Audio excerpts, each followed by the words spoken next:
Vaudiosonic. Accessing Archive 01. Archive title: Apollo Change. April 18, 2011. Two men's love of spandex and rubber is laid bare to try and understand why. Recording begins. Ladies and gentlemen, welcome to the inaugural recording of Vaudiosonic. This is a little podcasting venture I've wanted to do for a while, unscheduled, unstructured, and based on the idea of wanting to talk about something with some people who are into it as well. I love Tokusatsu, and when I saw someone with their own affection for the genre join up on that guy with the glasses, it seemed like a great place to kick this thing off. Also, he returned my messages really fast and made me feel special. So, joining me today is a gentleman known by some as Apollo ZH. Hello, greetings, salutations. Welcome, sir. This is also the first time we are speaking voice to voice, so I hope it's yes, sir. I hope it's as good for you as it is for me. Yeah, it's most excellent. Thank you very much for having me here. No problem. Love your stuff. I love your stuff. Thank you. And so we said, no, you're awesome. So what we're here to talk about is, basically, it didn't take very long for me to realize that, Apollo ZH enjoys him some Tokusatsu.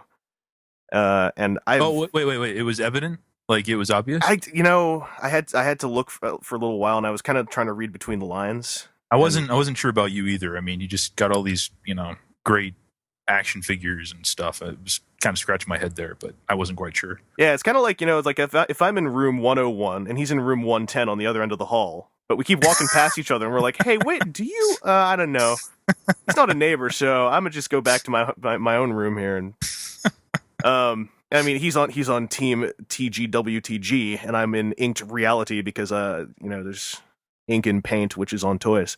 We're kind of from two different houses here. So, this is sort of a little bit of Romeo and Juliet going on, only, a lot less star-crossed, a lot less suicide. Well, yeah, I was going to say hopefully a lot less death involved. Yeah. But what I thought we could do is basically, I was listening into an episode of Transmission Awesome that you were on, and when you were explaining Tokusatsu, I thought that there's a lot of folks who, especially nowadays, more so than before, are seeing the stuff and not really aware of it until they see someone else talking about it. And unfortunately, when people talk about Tokusatsu with each other, it can be very hard for someone to break into the conversation because the stuff looks and often sounds pretty crazy. I agree with that. It's a difficult genre to broach on people, especially in North America, where to this day it still has very often a pretense of, oh, you mean it's like Power Rangers, which is not necessarily a negative thing, but it can also color the conversation right off the bat. Oh, yeah, and I even think it might even go beyond that, too. I mean, Godzilla, for instance, has had, especially in North America, not always the greatest of reputations, the cardboard buildings and those junky rubber suits, Yeah. It does color in a certain picture that I don't think is necessarily true, but that's the, preconception. Yeah, and I think that's where Tokusatsu's biggest uphill thing, as far as being a quote-unquote legit bit of geekdom it's kind of risen up from there over the last couple of years, and of late it's actually, I think it's way more popular now than it was back in 2002, for sure. So it's a lot easier to broach the subject now than it was back then. But to sort of start things off, and I guess in my case kicking back to 2002, I wanted to talk about how we got into Tokusatsu, because another reason why I kind of blinked several times really fast when listening to Transmission Awesome is you actually got into it somewhat in the same way I did, which is incredibly uncommon to my knowledge. No pun intended. Uncommon. Yeah, which was really freaking cool when you brought it up. But go ahead and explain the story. Well, basically, nowadays, most people you talk to who are into Tokusatsu, a large number of them tend to get into it through Kamen Rider. And many got into, like, there are a couple jump-on points. A lot of people jumped on in 2006 with Kamen Rider Kabuto, because it was an anniversary series and had a very high budget, so its visuals drew lots of people in. Right. And then a lot of people jumped on with Kamen Rider Decade, because, again, anniversary series even more so, And it was kind of seen by many as, well, if it's going to reference the last 10 years of Kamen Rider, it's a great place to jump on so you kind of get a taste of everything. And the series afterwards, Kamen Rider Double, has recently become a bit of another jumping on point because a lot of folks who watched it really dug it and have talked it up. So there's a couple little jump on points, but in my case, back in 2002, I was not really into Tokusatsu. I was sort of watching bits and pieces of Power Rangers Lightspeed when it popped up on Fox Kids, and I felt embarrassed when I was doing it. But there was something that kept drawing me towards it. I was like, what is it about this I'm liking? And I started reading up online, and I was checking a Japanese toy site for pictures of some new stuff that came out in Japan. And at the time, Kamen Rider Ryuki was going on in Japan. Yes. And he had been getting some of the Rider and Monster series figures. So I thought, hey, I remember Masked Rider. I'll take a look at these things. And I was looking at them, and I was like, the aesthetics of these look kind of neat. I wish I knew more about this, and didn't really give it second thought until on that same... I was doing this from my brother's computer on a trip to Toronto. I was paying him a visit. Right. And we headed by Suspect Video, which is this really cool underground-ish video store in Toronto. And, nice. And I do not know how they had this, but they had a copy of Kamen Rider ZO fan-subbed on VHS. Like, it literally looked like one of those old, like, Satenosaur or whatever fan subs from... Yeah. And I don't know who did it, but we rented it. He didn't even watch it. I watched it myself.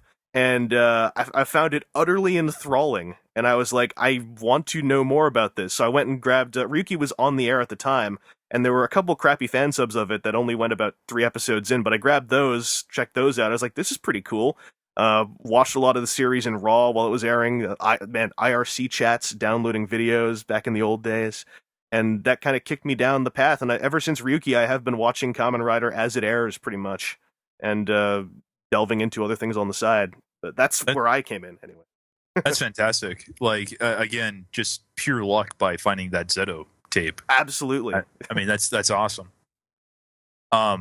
Yeah, I'm not trying to... I've said this a couple times, but I'm not trying to I've been a Tokusatsu fan all my life.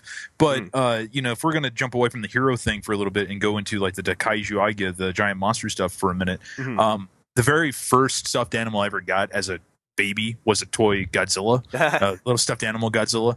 First movie I was taken to as a toddler was Godzilla 1985.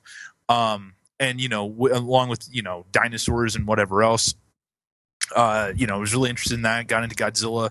And then, the 90s happened, and then you get, Ultraman Towards the Future, which was in 92. And then all of a sudden this little thing called Power Rangers hits. And from that, you got, Masked Rider, which, again, I think introduced a lot of people in North America to Kamen Rider in general. Oh, yes. I know it seems to have a really, really negative kind of legacy. And in a lot of ways, I think it's kind of that show gets a lot worse rap than it deserves. You got your VR Troopers. There was that Superhuman Cyber Samurai Squad, which was utterly ridiculous, but whatever. Throughout all that time, it's like, okay, that's really cool. But then being a Godzilla fan in the 90s was one of the worst things. We are so effing spoiled today. With the advent of DVD, you can get anything, you can get Kamen Rider Decade, the complete series on Blu-ray or whatever. You can go and buy it online, and it doesn't even have to be released in the United States. It wasn't like that in the 90s, or it wasn't even like that in the early 2000s. You had to buy everything on VHS and try to find it from fan subs, whatever. But the later 90s Godzilla movies, basically from after Godzilla vs. Biollante to Godzilla vs. Destroyer, were not released here in North America.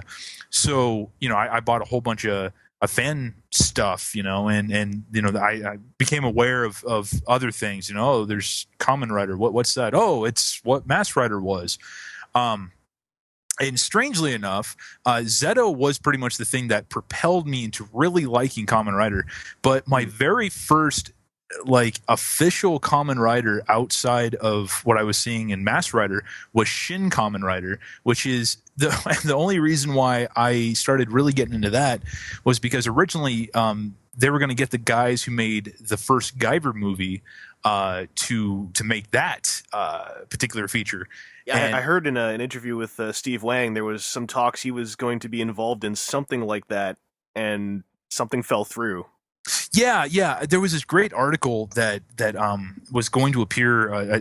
That old website Henshin Online had it up, but has since disappeared years ago.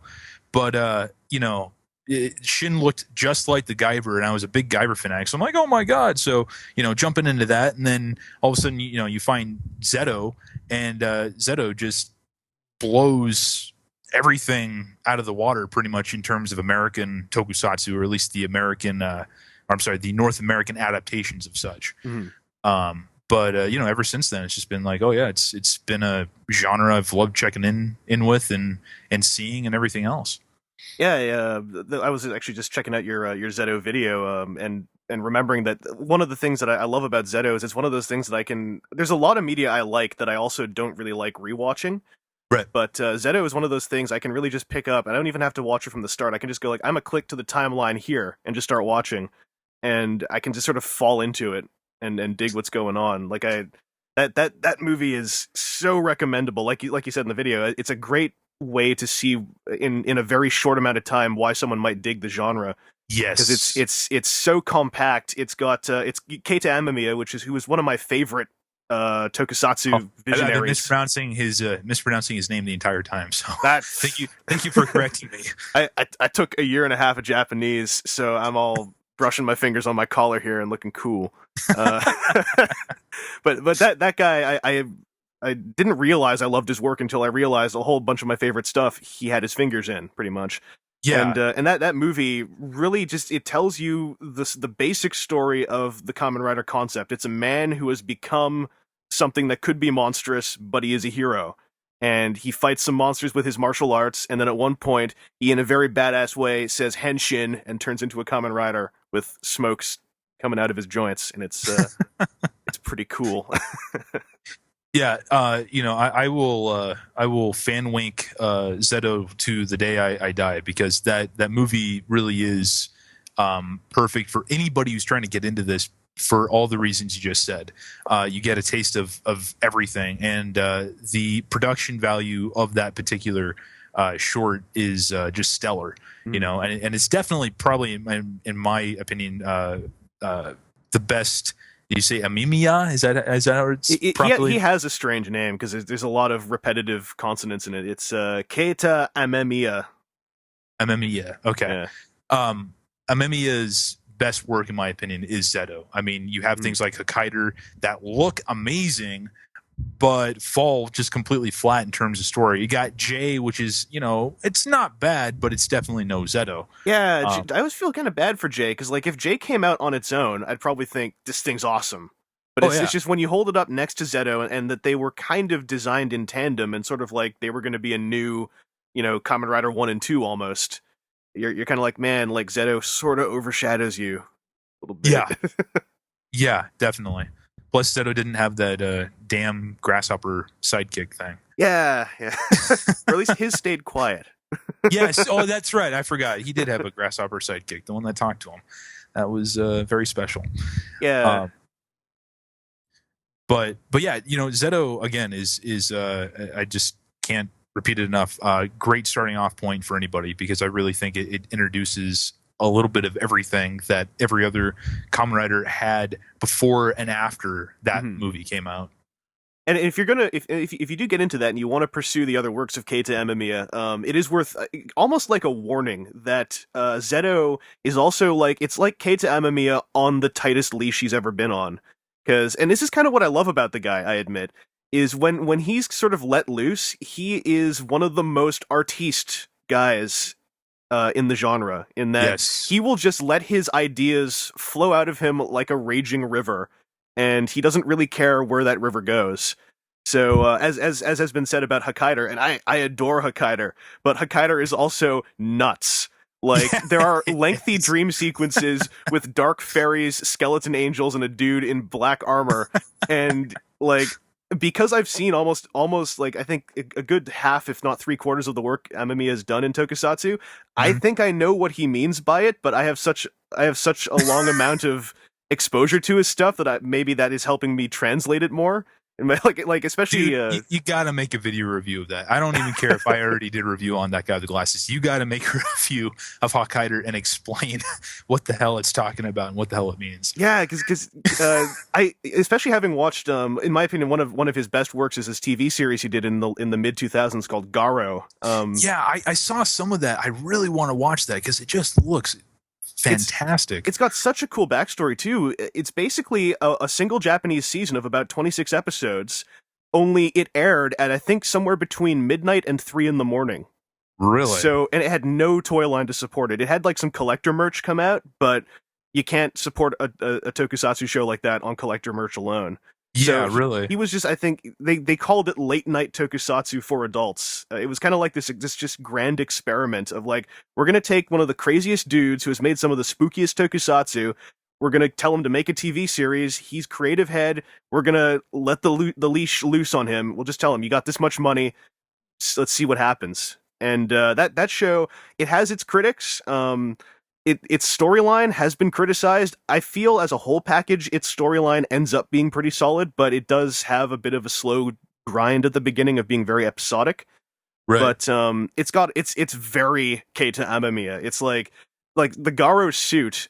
When you look at the suit in a still image, it looks a little bit silly because it's a big golden suit of armor with a wolf head. Yeah. And you're kind of like, what? And that was my reaction to it for the first 3 episodes. I was like, what? And then I watched some of the action, and I was just like, no, wait, he's making it work. and they had a really good stunt team on that show too, who helped make it work. Like Mark Musashi, someone that you'll probably see if you get into a lot of tokusatsu, was a big presence in that stunt team. Yeah, it's definitely one I've been needing to check out. And again, you brought up that design point. One thing I really like about his stuff is that the designs can look pretty ridiculous, but most of the time they move majestically. Yeah, it's great. I can't say the same for some of like the Ultraman kaiju. Some of them have really great designs, and you see them in motion, you're like, oh, okay. Yeah. But yeah, his stuff is fantastic, and I really think that a lot of people in particular would be drawn to him because of the darkness that he offers. Because it's definitely not your Power Rangers. People who are used to seeing oh right, let's rock it, or whatever else, and then all of a sudden here comes Hawkeye, ripping out people's heads and there's blood and all this stuff. It's just like, whoa, what is this? Yeah, like and for all the faults of the Shin Kamen Rider movie, because I've only watched it a couple times, and it is just like it had such a good idea that just sort of fell in on itself. I think yes. Like it just sort of collapsed inwards. But there are a couple clips of that movie that I still love. In particular, just that incredible Hulk style transformation scene of like, we're gonna build a rubber version of his head and have it split open, and have Grasshopper Man parts come out. He has this. He's able to play a lot of this stuff. He'll come up with these wild designs, these dark designs, put them to rubber, as it were. And Keita Amemiya's big thing is he will always play it with a straight face. And, and I think this sort of branches out a little bit on topics, but I think that's also a key to tokusatsu, is that it is generally the best tokusatsu plays itself with an utterly straight face, which is what I look for in stuff that can be seen as quite silly. It's like, if you're going to do something that's kind of silly, but you're going to tell me that you're taking it seriously, I'll take it seriously, as long as you're showing me this show. Like, if you're going to tell me the Golden Wolf Nightman is... if you're going to play that with a straight face, I will watch it with a straight face. Because you're respecting me, I'll respect you. Whereas other shows, like there has been some tokusatsu which really sometimes, the way I put it is, it pauses to look at the audience and wink. Yes. And when it does that, I go like, well, if you're not going to take me seriously, I can't take your material seriously. And precisely. That's kind of where I draw my fuzzy line in this easily seen as silly genre. Is like, it depends on the creators and the people working on it. Like, do they want it to come across as something that you should look at without a big goofy grin on your face? Like, I will respect how the creator treats the audience, pretty much. I can agree with that. I don't have, unfortunately, as much of a what's the word I'm looking for, like a nice exquisite view as you do, because the way that you put it is very very well said. Sometimes this genre does get a little bit too ridiculous. And I used this on the Transmission Awesome podcast, and I also think I might have used it in the Hawkhider thing, is that I can really I'd like to liken Tokusatsu to professional wrestling, which is something that has, this stigma of, oh, it's fake, oh, it's whatever else. You say pro wrestling, WWF, Hulk Hogan, immediately a bunch of images spring to mind. But if you, take the time to actually, get into it, all of a sudden you're going to find out, it's ups, it's downs, whatever. But just like pro wrestling, there are times where Tokusatsu just gets really silly. Do you have an example in mind? Starfish Hitler. Yeah, well, I mean, if you look to the 70s, it got pretty nuts. And that's one of the biggest hurdles I think a lot of Toku fans hit, and a lot of people sort of get very divisive over, is how do people take the classic stuff? And I've recently started watching some more of the classic stuff. There's a group called Kit Subs who is literally subtitling the original Kamen Rider from episode 1 onwards. Fantastic. And the effects, they are goofy. It's from 1971. Their first effect they did for a monster dissolving was literally they did crossfades to the monster lying on the ground, or even people when they melt, to pouring fire retardant foam all over them and fading to that shot, to literally fading to a shot in reverse of fire retardant foam being pushed up through a hole in the floor, so it looks like it's sucking in on itself. It's goofy. But especially that show, especially the way it plays its action sequences, which are just these fist fights in fields, pretty much, and just dudes smacking each other in the face. Even then, that's kind of where I came up with this line I use, because the way they play it is the characters will play the guy with the big spider head and the web cape as being a dude who just killed 3 people by shooting darts in their necks and melting them. And, they will look at him as though he did that, and by doing that, it makes me kind of go well, since the characters are looking at him like he's a threat, as a viewer, I can take this sort of as intended, with a lot of suspension of disbelief. Right. And I wish I could be of the same camp, because I do think that a lot of those stories, that's exactly what they're trying to do. You know what I mean? Mm-hmm. The crazy spider guy's doing his thing. But for me, I got kind of turned off by Kamen Rider Double when I first watched that the first episode, and there's that giant Tyrannosaur head running around. And that happened to a lot of people. And then, sorry, I didn't mean to interrupt. And then O's, here's this floating hand, and he has a singing belt, and he gets his powers from a vending machine. I'm like, I think I'll skip on this and wait to see if people really start picking up on it. Sorry, go ahead. Oh, I can tell you, O's, as it Double got really good. A lot of us had to talk a lot of people through the first 2 episodes, pretty much. Because also Double's first 2 episodes, the CG was markedly less. It's already kind of low grade CG, but because it's for a weekly TV show. But the first 2 episodes of Double really suffered in the CG department. But I can assure, there's going to be people, I'm sure, if this has a comment section, that will pipe in there. But Double got very good by the end, because Double was made pretty much. It was possibly made with the most pure Kamen Rider spirit of any show in the last decade or so. I've heard it's just supposed to be phenomenal. It has its stinkers. Like, anyone who's seen Double, I'm sure will agree that we all wince when we hear the phrase "Heaven's Tornado." It's a certain couplet of episodes in early on that just really didn't work. But Double gets so good, mostly through the strength of the spirit of the story and the way the characters are so solid.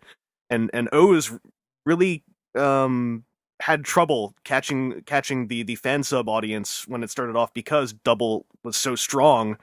O's starts up and it's not Double, and a lot of people went like, "This isn't Double," and threw their hats on the floor. But 30 episodes in, I can tell you, O's also, these 2 shows, they hit such a good clip halfway through. Really? And O's, the strength of O's is it's because Double had this silliness to it, but for its silliness, Double also had this sort of really surprising amount of seriousness to it as well. Everyone had this badass nature that they would reveal. And so if Double was kind of 60% badass, 40% silly, O's is kind of 60% silly, 40% badass. So it's like a flip over of Double, but still in the same median. Right. O's is it's very hard to take at face value, but after a couple episodes, it starts to sort of open up its cracks a little bit, and you're like, wow, this show actually has like almost a small mythology set in what it wants to do. And again, like I would recommend Double more so than O's right now. Right. But Right. O's has been a very surprisingly enjoyable run coming off of Double. That's good. That's good. I honestly have to admit, I have not watched a lot of the current Kamen Rider stuff. Like I've caught episodes here, episodes there. Mhm. I'm more of a movie guy, but I just know that, the taking the time to commit to a TV series, and this is just in general too, but especially with Tokusatsu, I got to get hooked within the first couple episodes, or else I'm just going to be like, I got other stuff to do. And that is that's an inherent difficulty of a lot of Toku shows, because like a majority of it is televised, and a televised show nowadays tends to run 50 episodes. Yeah. So you ask a lot of somebody when you tell them, no, you should just watch this 50 episode show, trust me. Because they're kind of like trust you on 50 episodes. Are there any shows that you would recommend to somebody who's just like, hey, okay, so I saw ZO, now what? Yeah. What series do I jump into? You had mentioned Kabuto and Decade before, and Decade is its own monster, it seems. Yeah, it's a Decade is tricky because there's so much good in it, but it also, I always kind of feel like there's a bit of a forewarning going into Decade because of the way that the production ended up by the time the show wrapped. Yeah. But the problem is you can't really tell someone about that without kind of dropping a huge spoiler of the entire show. So I always kind of tell people, like, just check out Decade and enjoy it for what you're seeing, and don't worry, pretty much. Yeah, I get a lot of crap for liking Decade. Decade is what got me back into watching Kamen Rider. A lot of people got back into it because of Decade. Like, I didn't think Decade would hold people on, but a lot of friends of mine who got into this stuff said Decade, just the fact that Decade gave them so many tastes of different sides of it, was enough for them to want to explore other shows. Right. And that I think is one of its strengths. And it had a really, like, Decade could become very epic at times. Out of context clips of Decade can be incredible. Like, even if you don't know what's going on, they can look awesome. Oh yes, most assuredly. But they really dropped the ball with that finale. I don't mean to tangent too much. Did you hear that there was re-editing done when they showed that in syndication? Yeah. There was a parent teachers association who got pissed about how that show ended and how the movie afterwards tried to tie it up. So when they re-syndicated the ending of the show, they edited the whole thing of the final 2 episodes to remove a lot of stuff that didn't follow through. I had heard that there was like some kind of lawsuit too because of the fact that it was basically just a big commercial to go see the movie. Yeah. I don't know about that specifically, but it wasn't a full-on lawsuit. It was just like, basically, like I said, it was like, I think it was a PTA association who just, they sent a very angry message to I don't know if it was to Bandai or Toei specifically, but they sent out a very angry message of, not only did this show end in a commercial for a movie, but the movie did not even match to the commercial you showed us. So what are you? Not to stray off topic, but you know your stuff. Did we ever find out why the heck that happened? Everything I've heard, and this is all like the problem with Kamen Rider trivia is a majority of it is like fourth-hand info. Right. That it's like information that may have been said in Japanese media that was then posted onto 2chan that somebody then took and possibly translated correctly and then posted onto a rumor site or 4chan, which was then passed along down. So a lot of this stuff gets very banged up in translation. What I heard is that the show had a writer change halfway through. Not like a full on like a single writer to another single writer, but there was one writing team with one intent, and then it changed about halfway through. I think around about the point that they stopped doing the Heisei world jumping that started the show off. Gotcha. And then there was a series of different writers, as well as a whole lot of executive meddling for things such as, we need to put the 70s writers in here so that we can have our all writers tie in to have all the suits show up for that movie, and stuff like that. And also apparently like the whole sea cucumber thing became this weird like meta writer in joke that sadly translated onto the screen. It actually was cleared up in a live stage show where a bunch of Kamen Riders, including the Decade guys, go to the Ixa restaurant, and it's revealed that D-End just really hates sea cucumber because he was once given it in a wrongful order he made, and it tasted very bad. That's how they I tied. remember seeing that actually. Yeah, so the Decade's unfortunate in that its story got like, and I know this will put some people off watching it, but I certainly don't mean to do that. Its story, unfortunately, was a big time victim of executive meddling on multiple levels. Regardless, though, for all that, it is still kind of enjoyable. There's so many great things about it. I mean, some of in my honest opinion, the first couple episodes in the Kuga world, for instance, are just amazingly done. Yeah. It gets to the point sometimes where, again, you have this roller coaster of a ride, and then you get to the finale, and even though we're sitting here saying, the finale, the conclusion wasn't the greatest, but that ride there, it's like, everything that he had, not spoiler alert, everything that he had done was not what he was supposed to do, and it was great. It really was. Yeah, and they pulled in a lot of great cameos. Like, I mean, yes. the best episodes of that series to me were the ones where they pulled in Kamen Rider Black from the 80s. Oh, yeah, I forgot about that one. Those played great. Yeah, and there was such a good, I don't even know if this is intentional, but there was such a good sub-message in that pair of episodes of, like, the lesson that Decade learns is to stop being such a Heisei rider who fights with everybody else, and to be more of a classic rider who makes friends with the other riders and totally, like, shake hands and double rider kick and stuff. Like, that was almost like the message of that one, which then was summarily forgotten in the next episode. But that happened a lot in that show, I noticed. it's an unfortunate thing of, it wasn't just having different writers, but it was having different writers who seemed to have different intents as well, which kind of clashed together. But I mean, hopefully this hasn't scared people away from Decade. Aside from Decade, like Kabuto, I always tell people is a great jump on point because it's popcorn. It's visual popcorn, that whole series. It's for all, like, its storyline can get, like, once you look at it in hindsight, it can get pretty loopy. But in the moment you're watching it, Kabuto's very good at distracting you by just looking super cool. Yeah. And you can't really go wrong with that belt. That belt is nothing but awesome. Now, if I could describe in 2006 when I saw like his first rider kick and the belt voice saying rider kick, like, I got up out of my chair like a little kid and went like, yeah, Kamen Rider.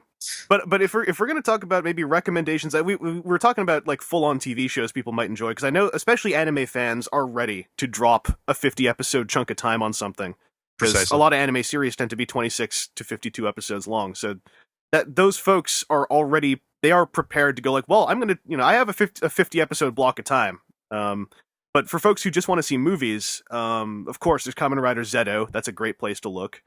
Yep. On the Kamen Rider side of things, if you don't mind not really being aware of how many of the devices in the show work, or how some of the quote unquote science of the show's continuity works, the Kamen Rider Fies movie called Paradise Lost is just a pretty cool action flick. I haven't seen that yet. It's I mean, Fies itself, very cool style to that show. I have my problems with how it ended, but again, that drops massive spoilers. But the movie they put out, Paradise Lost, it was an alternate ending, and it plays out like you have to sort of let go of a few things of like, all right, I assume there's a reason why the phone turns him into the lamppost man who can do karate. But if you can pull that off, Paradise Lost is it's a pretty fun, hour and a half or so ride to go through. Also, actually, the Kamen Rider Agito movie, Project G4, is sort of like that as well. It doesn't tell you why anything is happening; it assumes you've seen the TV show. But as an action ride, it's pretty cool. And oddly enough, Kamen Rider Double's standalone feature A to Z is really good. The only problem with it is technically episode 44.5. So really? It takes place between 2 episodes in the final 5 episodes of the series, which adds in this little thing of, it's not as bad as some of the other ones are for this, but it does sort of assume why those USB sticks shout things and make people transform. But it's actually it's marvelous, and it's the action director on it, Koichi Sakamoto. He and Keita Amemiya are 2 of my favorite names in Tokusatsu, because Sakamoto's directing, he makes those rubber suits look like legitimate badasses. Nice. This movie A to Z, I have a video on that guy with the glasses for Kamen Rider Skull and Joker. And I have some clips from A to Z in the Joker part of that video. And I try not to spoil too much, but that guy is so good at action. I got into him actually because of an Ultraman movie, oddly enough. Which Ultraman movie? Ultra Galaxy Legends Mega Monster Battle. Oh yeah. That was the first one they did, right? Yeah, that was the big crossover one with Ultraman Zero.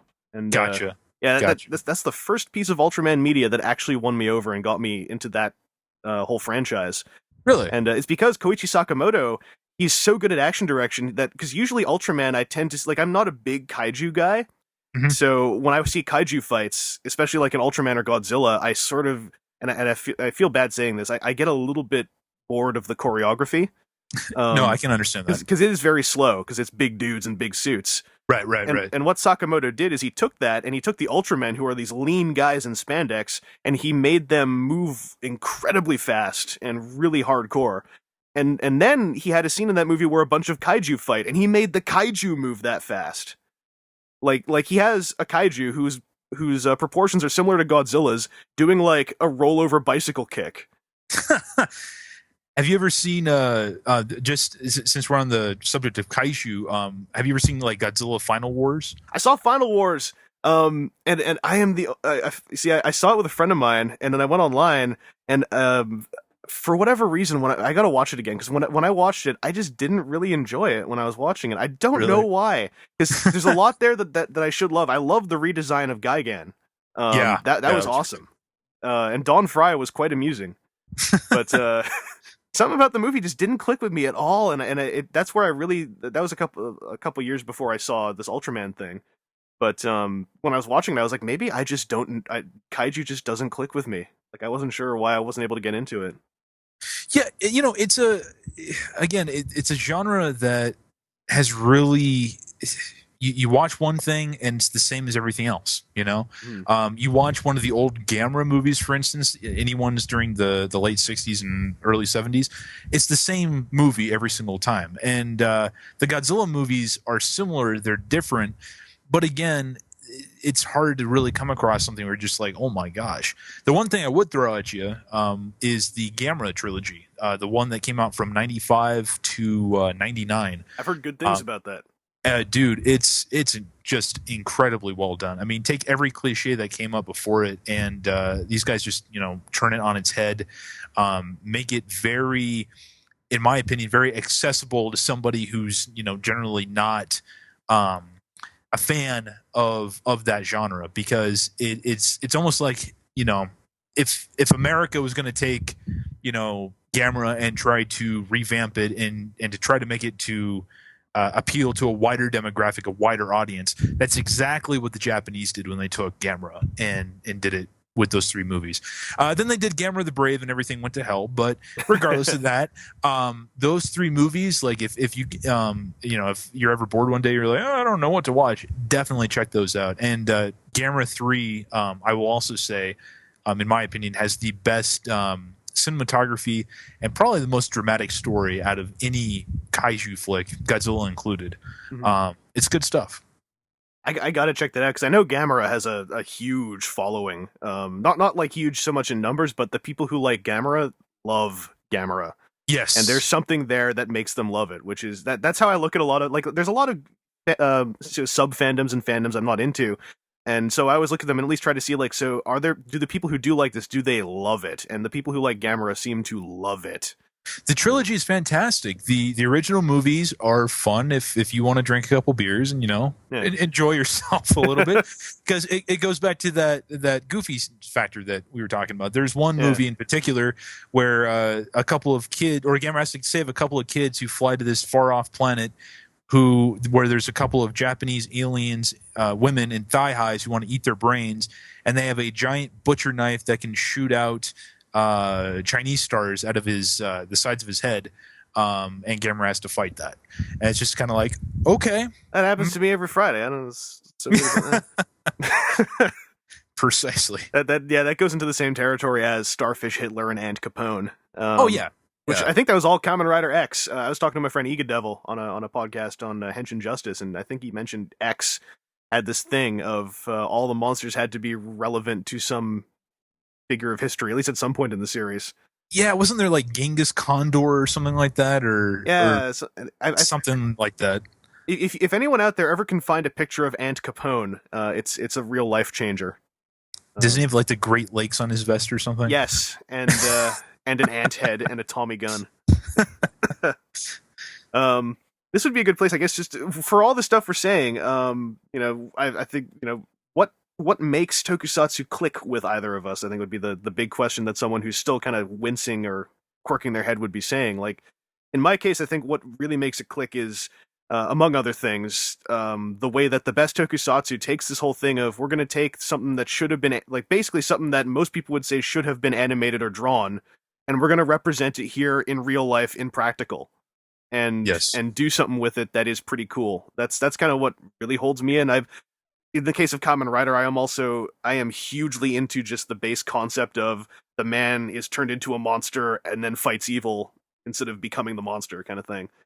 But with Tokusatsu, it's just like that whole thing of take something that most people would say shouldn't be done in practical and do it in practical. Like, put CG on to embellish it, but just make it based out of practical and play it with a straight face and make it cool. That's kind of where I am with that. I would agree with that sentiment. I also think for me that Tokusatsu really introduces a lot of crazy concepts, very imaginative, very creative concepts that normally maybe somebody may be like, oh, that might sound stupid, but then all of a sudden, they play it, and when they play it, it's really dramatic and it's really good. Kind of like going back what you were saying about, oh yeah, well, if I can take this spider guy who just killed 3 people seriously, then you got me hooked or whatever. But the storytelling that is apparent in some of these shows is it's fantastic. And in a lot of cases, I actually prefer Tokusatsu compared to like American comic books or North American comic books or whatever, anything Marvel or DC comes up with. I think this these are fantastic superhero films and TV shows and stories. The Guyver the comic, I know it's not technically Tokusatsu, but it still has all the same elements that we're talking about here. It's a very, like, if you've ever read Guyver, if you haven't even seen any Guyver cartoons, if you've just read Guyver, it reads like something that someone would want to make into live action. Oh man, it's beautiful. It's beautiful. But yeah, it really is probably for me the imagination involved, and then again, you take that what should be something else and make it practical. The execution is always what makes it a lot of fun too. There's just a lot of great drawing power from this thing, and it's also really driven by, and this is something that I think crosses over to Hollywood, is Tokusatsu really teaches you that. And I don't mean to say this is going to be 100%, but it shows you people can act through prosthetics, pretty much. Oh yeah, precisely. Huge side of Tokusatsu is the suit actors, like Seiji Takaiwa, who has played nearly every main Kamen Rider in suit for the last 10 years or so. That guy is, like, you watch him. There's a clip out there of him doing his body language basically without a suit on, and he looks like different people when he's doing it, because the whole genre kind of shows you that you can get a character across entirely through the way they move. Precisely. It's the same thing with Daikaiju Aiga. Unfortunately, I don't know some of the major suit actors, but especially in the newer movies and stuff, it's very apparent. I mean, these are characters with personalities. They're not just rubber suits. There are actors inside of them bringing those characters to life, and you believe that you're actually watching, something alive. Yeah, and that's kind of where my notion of a straight face came from. It also very much comes from the suit actors. Do the suit actors look like they are basically inhabiting that costume, or do they look like they're just a guy in a costume? As kind of a dividing line. And to show the worst end of that, if anyone's ever seen Alien versus Predator, which I went into, I dig the concept of Aliens and Predators because I read the novel way back in the day that one guy wrote with what's her name, the Asian chick who totally becomes a lady predator at the end. Yeah. And I was totally into that. So my friend who loves both those franchises, big film buff, he was down on that movie going in. I was like, no, man, this can work. We watched that movie, and to me, this is the strange thing. What killed the movie to me, of all things that one could cite against AVP, what killed it for me was the guys in the Predator suits. Because Really? those guys, from what I remember, I admit I didn't rewatch the movie a couple times, but from what I recall, the big thing I took from that movie was the guys in the Predator suits moved like stuntmen in gorilla suits. That's what they looked like to me. They were stomping around. They had their shoulders out. They were moving like their torsos couldn't even bend. And I was like, that just, when I think the Predator, I think lithe, slow, thoughtful movements. I think a hunter. You pretty think much. a Predator? Yeah. And what I saw were muscular stuntmen in rubber suits, and I was like, this almost explains my way of dividing up, what is good suit acting to bad suit acting is the AVP Predators. Yeah, not to go off topic, but yeah, I mean, as soon as you said the stomping around, I just recalled them, the Predator whopping around the alien into the stone pillars and all that stuff. Yeah. I mean, that's it precisely. It's good suit acting is about, again, portraying the character as it's supposed to be portrayed, and not just look at me, I'm a monster. Rah! Like this prosthetic was expensive; it'll do the work for me. Yeah, precisely. It's not like that. Precisely. And I really do think that in this day of like CG and everything, I mean, it's really popular to bash CG, but very rarely, in my opinion, do they actually create characters that you really care about compared to like, prosthetic things or something like that. You get a good actor inside of a suit and all of a sudden that thing comes to life. I mean, just look at any of the Planet of the Apes movies, just look at Jeff Goldblum and The Fly, I mean, that guy just has, you just look in his eyes and it's all there, and then you look at Kamen Riders, you look at Ultraman, you look at whatever, and here's characters that don't have human faces yet you can still see just in a nuance here or a little movement here. It's just like you can feel what they're feeling. Mm-hmm. Yeah, and like you said, like it is very popular to come down on CG nowadays. Like I am the last guy to start smacking a film around for CG, in part because I think it just happens so often. I feel like I always question myself when I do, because I'm like, am I just playing into the viewer cliche, if you will, of like, oh man, CG. Right. But at the same time, a well done practical goes so far. Like I'll always say, this is a bit of a tangent, but the newer Hitchhiker's Guide to the Galaxy movie, they got Henson, I believe, that company, in on doing all the aliens in there, and I thought that the practical stuff in Hitchhiker's Guide looked amazing. It really helped me get into that film, because I know I take away that it is not the most popular iteration of that story with a lot of people, but I was able to enjoy it in part because they went full prosthetic on a lot of those aliens, and it helped it a lot. And Tokusatsu is, for all the CG it tends to incorporate, CG in Tokusatsu tends to be something that is put on top of a practical effect, pretty much. Which is how it should be. Which is exactly how it should be. Because there are things that are done in Tokusatsu, like where they marry CG and these suit elements together. Like I bring up the Gamera Trilogy again, because Gamera was the first Daikaiju movie to actually merge those two together in a really forefront kind of way. But you look at some of the stuff that they pulled off in Gamera 3, and it looked just as good as any Hollywood movie during that time. But you have these big giant rubber suit monsters in these photoreal cities doing all this great stuff, and the energy beams and everything are CG, and it looked amazing. And there's something, for me at least, I mean, it now I'm just getting kind of intangible artsy kind of talk, but for me, seeing that just makes me go wow, because again, it's not just all of one thing, it's not all of the other, it's a combination of two very powerful genres, and it's now built together to make an even more beautiful monster, if you will. I totally dig that. I mean, that's why, one of the reasons why I also love that Ultraman movie I saw, Ultra Galaxy Legends Mega Monster Battle. Most mouth-wordy title ever. But aside from having such good action direction, it also, all the creatures, nearly every creature, at least at some point, was in practical. A lot of the backgrounds they were in were CG backgrounds. Like I think there's a ton of green screen work in that film, but it wasn't green screen in that let's just paste all the actors in. It's like, no, we'll film in front of a green screen, we'll do full-on fight scenes, and then we'll use the green screen to give them a fantastical environment to be in. Like the Ultraman home planet at the beginning, for instance.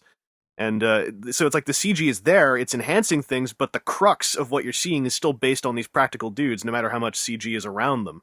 Precisely. I'm not sure how we got. Actually, this could take us into the we have not a topic list, but as I called it, a roadmap.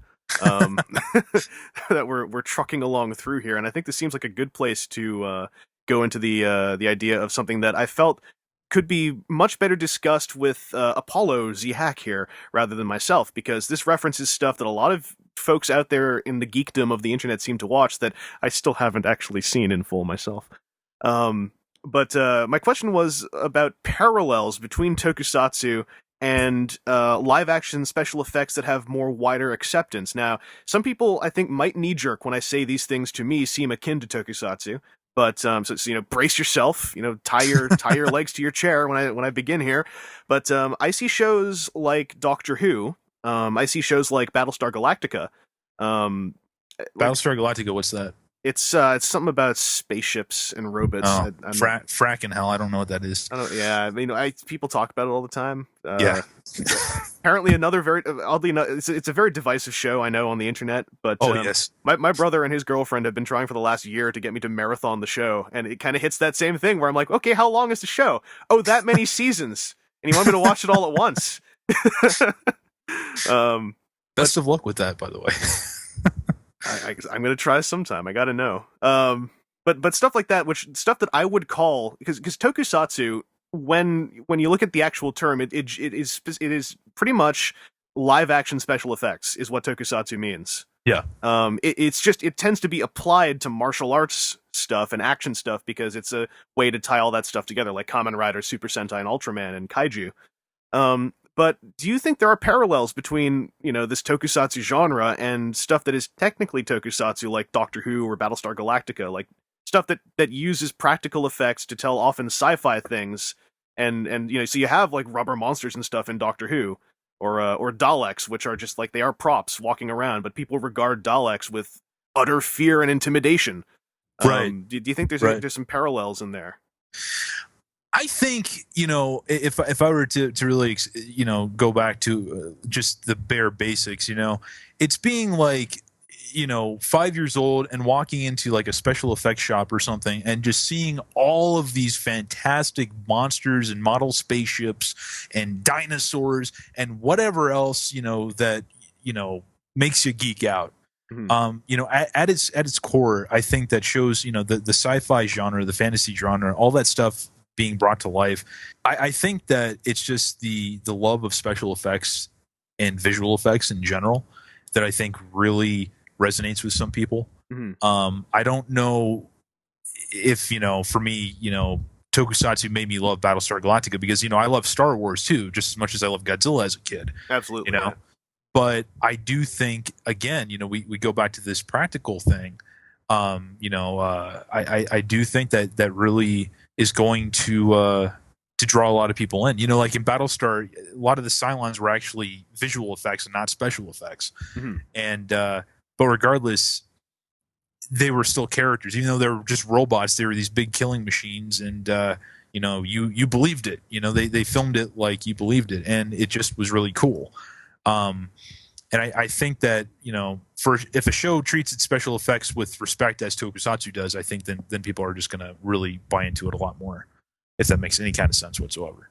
Yeah, I mean, I dig where you're coming from. The parallel I usually draw in that vein is kind of like, if someone looks at Tokusatsu and they're like, I'm not sure if I can take that Kamen Rider seriously because he's in a suit and he's wearing a big helmet, big bug eyes. Like, how do I get into that? And I kind of go like, well, what do you like? And if they like something that's very sci-fi, I kind of go like, well, have you ever seen a sci-fi show you liked, which had prosthetics on aliens, for instance? Yeah. I mean, I didn't bring them up, but, actually a lot of, especially like Star Trek The Next Generation. Oh, yes. Or Deep Space Nine. How much prosthetic work was there in that, Decent amount. I mean, those were different prosthetics as well. Those tended to keep the actor faces generally visible and emotive. Right. But to me, it's all kind of on the same vein of like, it is something that's unnatural, done in practical with, rubber and latex. And are you able to take that seriously? That you might be able to extend that into Tokusatsu if you want to give it a try. I really do think, and this isn't a bash against Doctor Who, but anybody who watches Doctor Who, I think, could be able to stomach Tokusatsu. Because Doctor Who gets really freaking ridiculous.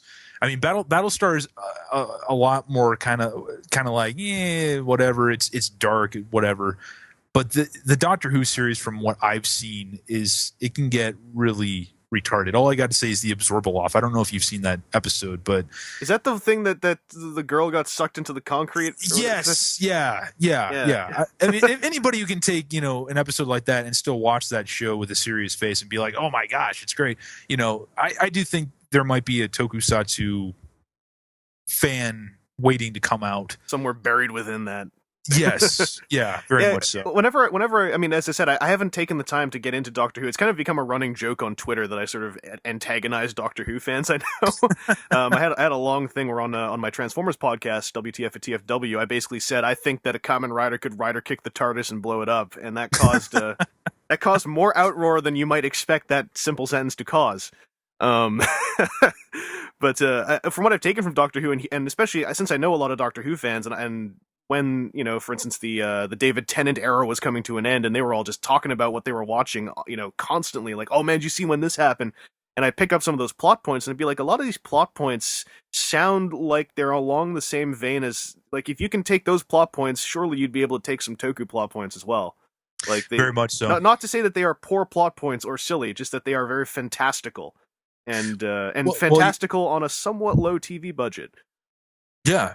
I mean, you got your fantastical ones, you got your dramatic ones, you got your, overly goofy ones. And Doctor Who, in all honesty, is probably, you were drawing the parallels. That probably is a much better parallel than like Battlestar is. But yeah, I definitely agree that there are similarities there, wholehearedly. For instance, I mean, if it's saying anything, Allison, aka Obscura Lupa, is a huge Doctor Who fan, and I've actually been slowly introducing her to some Tokusatsu stuff, like the Guyver stuff and the first Gamera movie, and even a little bit of Kamen Rider Decade, and she legitimately is interested. She's like, oh, who's that guy? Oh, that's cool. I like, this is getting kind of into that, but that was a person who had never had any kind of experience with that genre before, but again, like stuff like Doctor Who and movies with practical effects like the Howling movies and whatever else, and actually came to kind of like that stuff and wants to watch it. Mm-hmm. Well, I think that when you introduce Tokusatsu to someone, really this is somewhere where you could replace the word Tokusatsu with whatever it is you're into that's kind of odd at first glance. Which I think might include Doctor Who, not to continue that little aggro thing I keep doing. I do want to watch the series, trust me. It's kind of like when you want to broach this to somebody and present it as something that you'd like to get your friends into. I think that one place where Tokusatsu fans sometimes falter is, I think, because it's something you can get very passionate about. And I think sometimes when people try to show these shows to people they know, they might go about it in a way that's a little bit, I would say, overwhelming.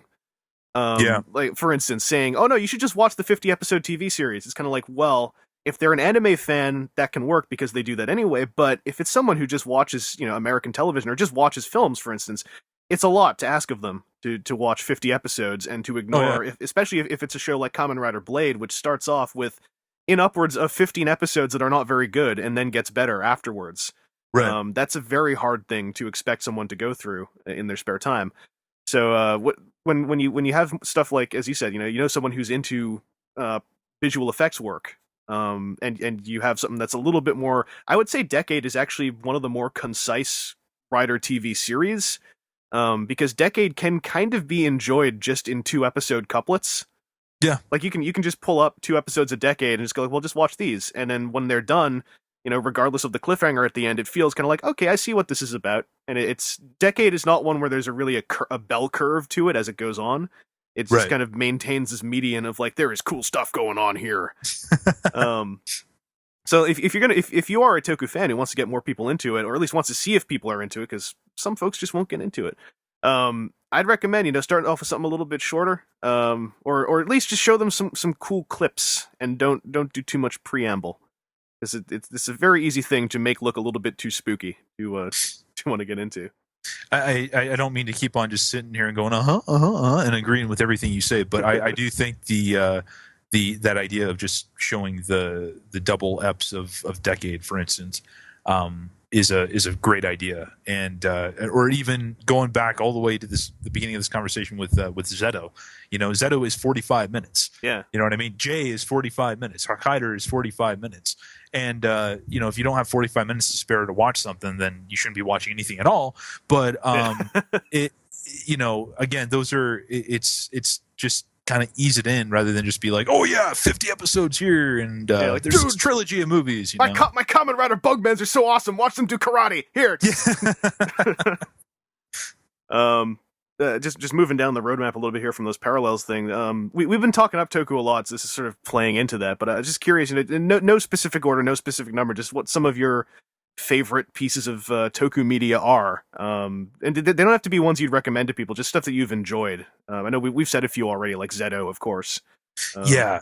I mean, there's been a lot of stuff that I brought, the Gamera Trilogy, the Godzilla movies, Guyver 2 Dark Hero is... Hell yeah! Yeah, man. That's a personal favorite of mine. Do you know how hard it is to get people to watch that movie? Because everyone goes like, well, no, I'll watch the first one. And you're like, no!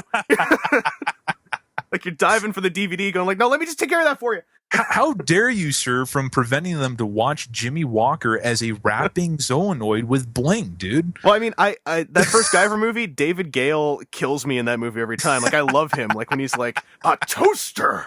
Yeah. Like, I love David Gale. So that's one thing I enjoyed in that movie, was just watching David Gale's antics throughout the whole thing. Or when, and this is sort of more of a so bad it's funny thing, but when the Guyver suit would sometimes inexplicably be bald.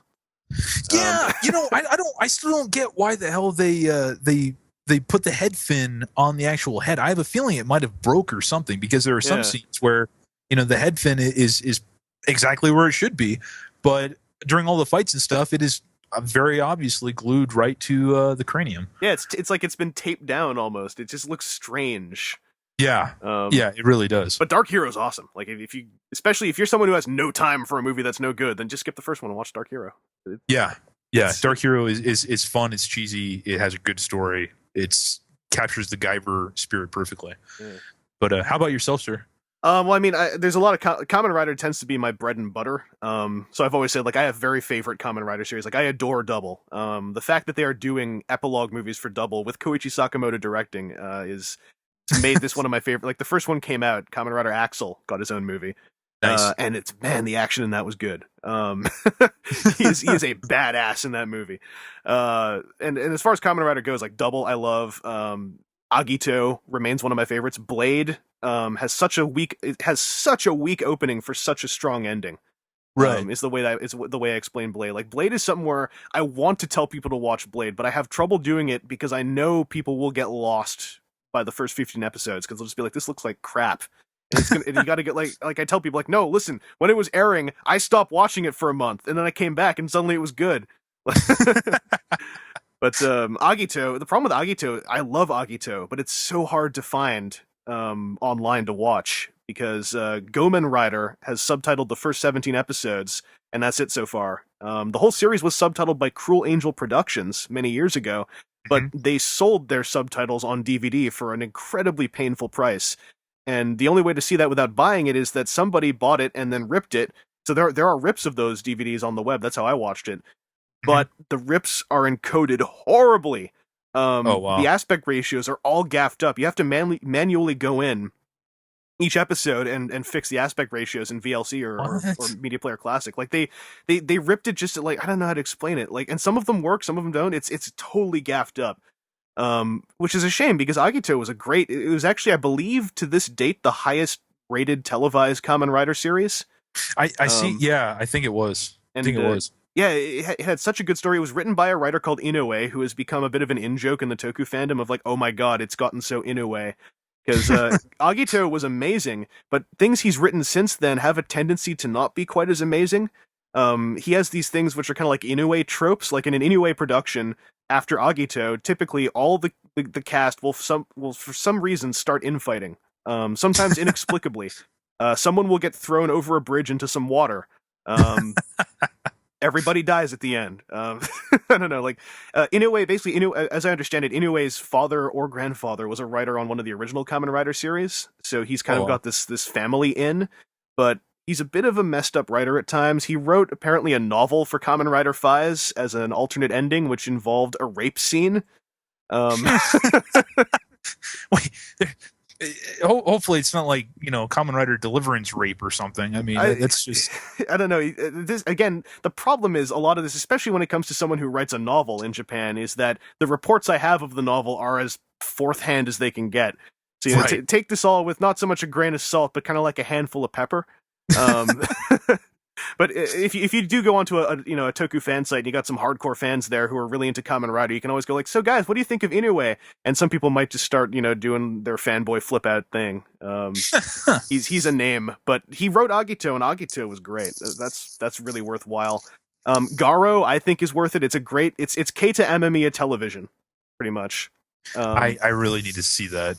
Like I said, I've seen clips, and all the clips I've seen, I've just been like, I gotta watch this now. I mean, it looks really, really well done. Yeah, and there are times when Garo gets weak, but it's one of those times where it's like when the show gets weak, at worst, you'll go like, well, I'll give it another episode, and the next episode it does something really cool, and you're like, all right, forgiven. I'll let that last one go. Those are some of my big recommendations. I mean, a lot of this comes down to when I want to just say I recommend something that's my favorite. It tends to become very Keita Amemiya or Koichi Sakamoto right centric. I really enjoyed Ultra 7X, which is a very strange show to describe to anybody. I have been wanting to see that for the longest time. I had a buddy who actually he did a cameo on that show. He was an extra. Oh, sweet. And he was telling me, he's like, oh, you got to watch this. I think you might like it. I'm like, oh, okay, it's dark or whatever. But I recently just got back into Ultraman, and I kind of was searching around, and I saw this Ultra 7X thing. I'm like, what is this, and why does it look so badass? It's pretty cool. I mean, the thing about it is that it's a lot closer to Ultra Q than Ultraman. Right. I find Ultra Q is what preceded Ultraman.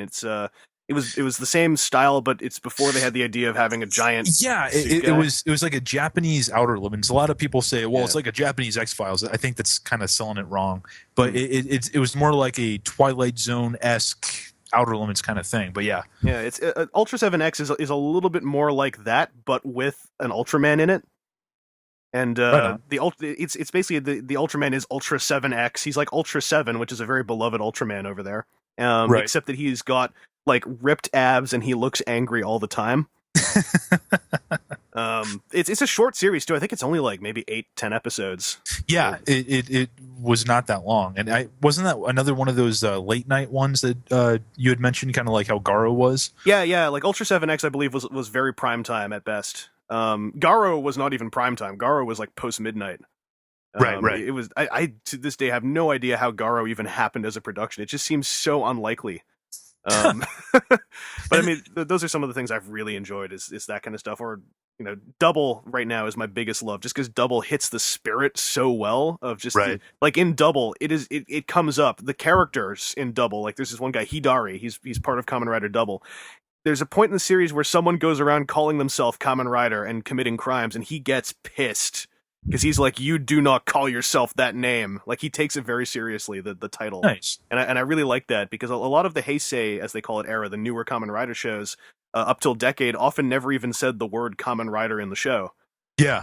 And in Double, they don't just say it, but it's like, it's a title that the people of that city bequeathed to that hero in the news and stuff like that. And so the character himself takes it very seriously. Like in this A to Z movie, there's an evil Kamen Rider, and this character gets very pissed off. He's like, you do not call yourself Kamen Rider when you're committing these crimes.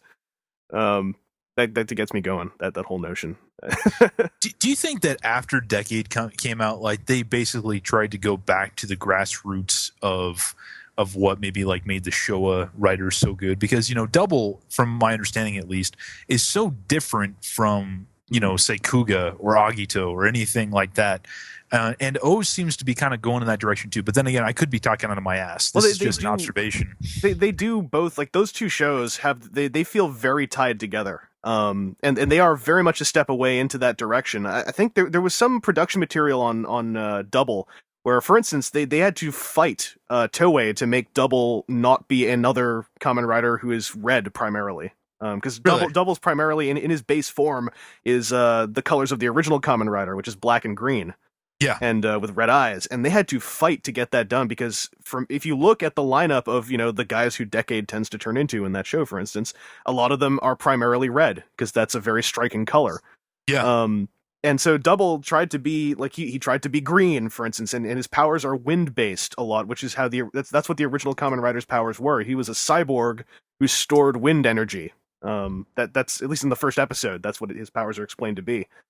So Double tried to really capture the spirit, I think, of those classic riders, and that's what the production team wanted to do. Was not because they disliked where shows like that the shows that culminated in Decade went, but that they felt that spirit might have been getting lost over time. Yeah. Another big thing about Double, it has a secondary rider in it, and at some point in the series, he and Double start to get along, for instance. Which, if you'd been watching Kamen Rider since 2002, that notion seems kind of crazy, because a lot of the Heisei series tend to be like, there's a second rider in the series, and he hates the first one, and they fight all the time, which is not a bad thing inherently, but it happens so many times in a row, it sort of became a bit of a trope, almost, where you're kind of like, all right, there's a new rider to sell some new toys, and I bet you he hates the first one.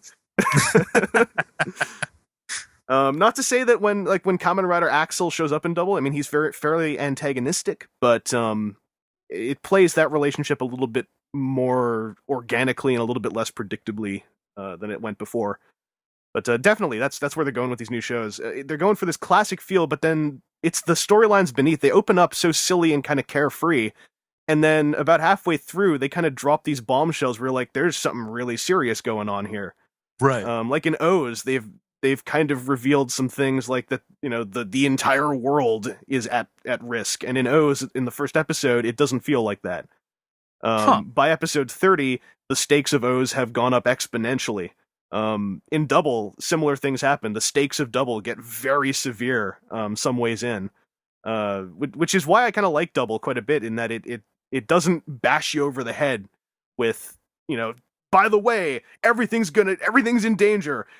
We're all going to die in episode 1. Double's kind of like, in episode 1, hey, there's a mysterious pre-credits cold opening, but other than that, it's a detective, and it's his goofy buddy. And they turn into Double. They fight dudes.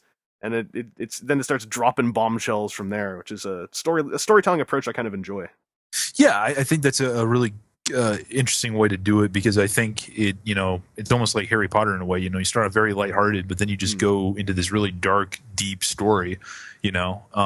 And it's good that something like Double did that as opposed to what Decade did. Well, also I think it's like after Decade played out, it's kind of like to try to do Decade again would have been a mistake. It's kind of like how Kabuto was very grandiose. Yes, Kabuto is super grandiose in everything it does. So by the time it ended, the next show they did was Den-O, which a lot of Kamen Rider fans are totally up for talking about in various different ways. Because Den-O is a show that is loved and hated. Yes, it is the antithesis of grandiose. It is incredibly goofy, but I actually kind of dug it when it came out, because I was like, this is absolutely not Kamen Rider Kabuto, and that's probably the best thing they could have done to keep this feeling fresh. That said, you ask a Kamen Rider fan about Den-O, they might start punching things. But that one of those fans would be me. Yeah, I mean, I do a podcast with the webmaster of Henshin Justice, Keith. He hates Den-O. I love just bringing up the image in all the time when we're talking. Like, That's awesome. What would make this movie a lot better if Momoto Rose was in it? That would have been sweet. You know what ZO needed? Yeah, really. Needed some imaging. But that's going a little bit farther off tangent than I meant to go. Actually, stemming off that, let's talk about some least favorite pieces of Tokusatsu. An easy one, I guess, if you're not into Den-O, would be Den-O. If that show is so easy to not click with somebody at all. I unfortunately, I had the. I think a lot of people are going to have a problem with this, but I was introduced to Den-O through Decade, and I saw that Cho Den-O movie, the Neo Warship, whatever it was, the thing that falsely advertised that Decade was actually in it. He was only in it for like 2 freaking minutes. He was in it longer than Kiva was in the Kiva Den-O movie, is all I'll tell you.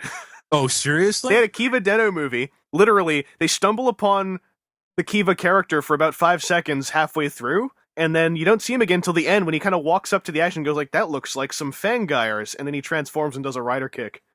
and then leaves. Wow. Wow. Yeah, Den-O is definitely one. The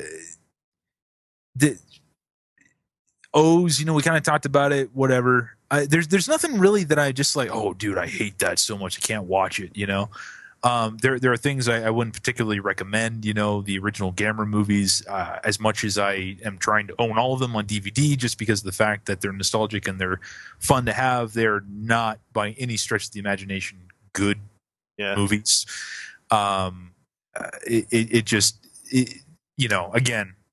getting some beers and watching it a little, it'll make it go by a little bit better, but there's nothing in this genre that I'm just like, oh, I'm so against. I mean, even Den-O, let the people like what they want. There's thousands of other incarnations out there that I can watch and enjoy just as much as what they enjoy, but definitely nothing I would just be like, oh, you got to avoid this. How about yourself?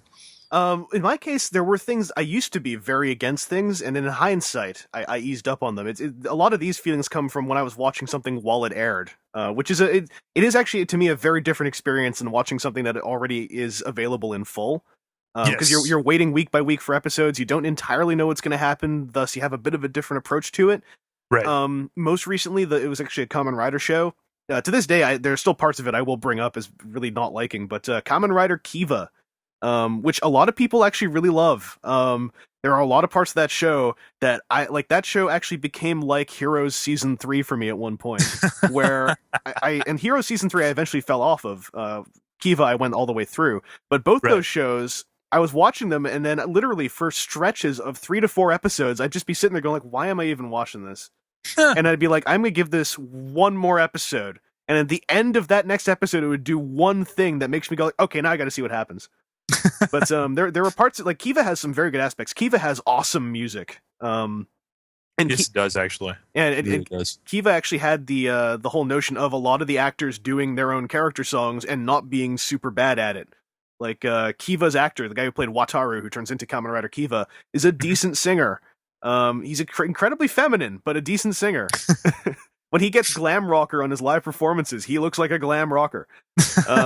But Kiva had these story elements like now, being a guy who collects toys, I am the last person to come down on any show for being a toy commercial, because especially now that I go to BotCon a lot. This is a bit of a different thing, but we talk to the Hasbro design team a whole lot at BotCon these days, and so I know a lot of the realities of how a show stays afloat. One of those ways is to have merchandise.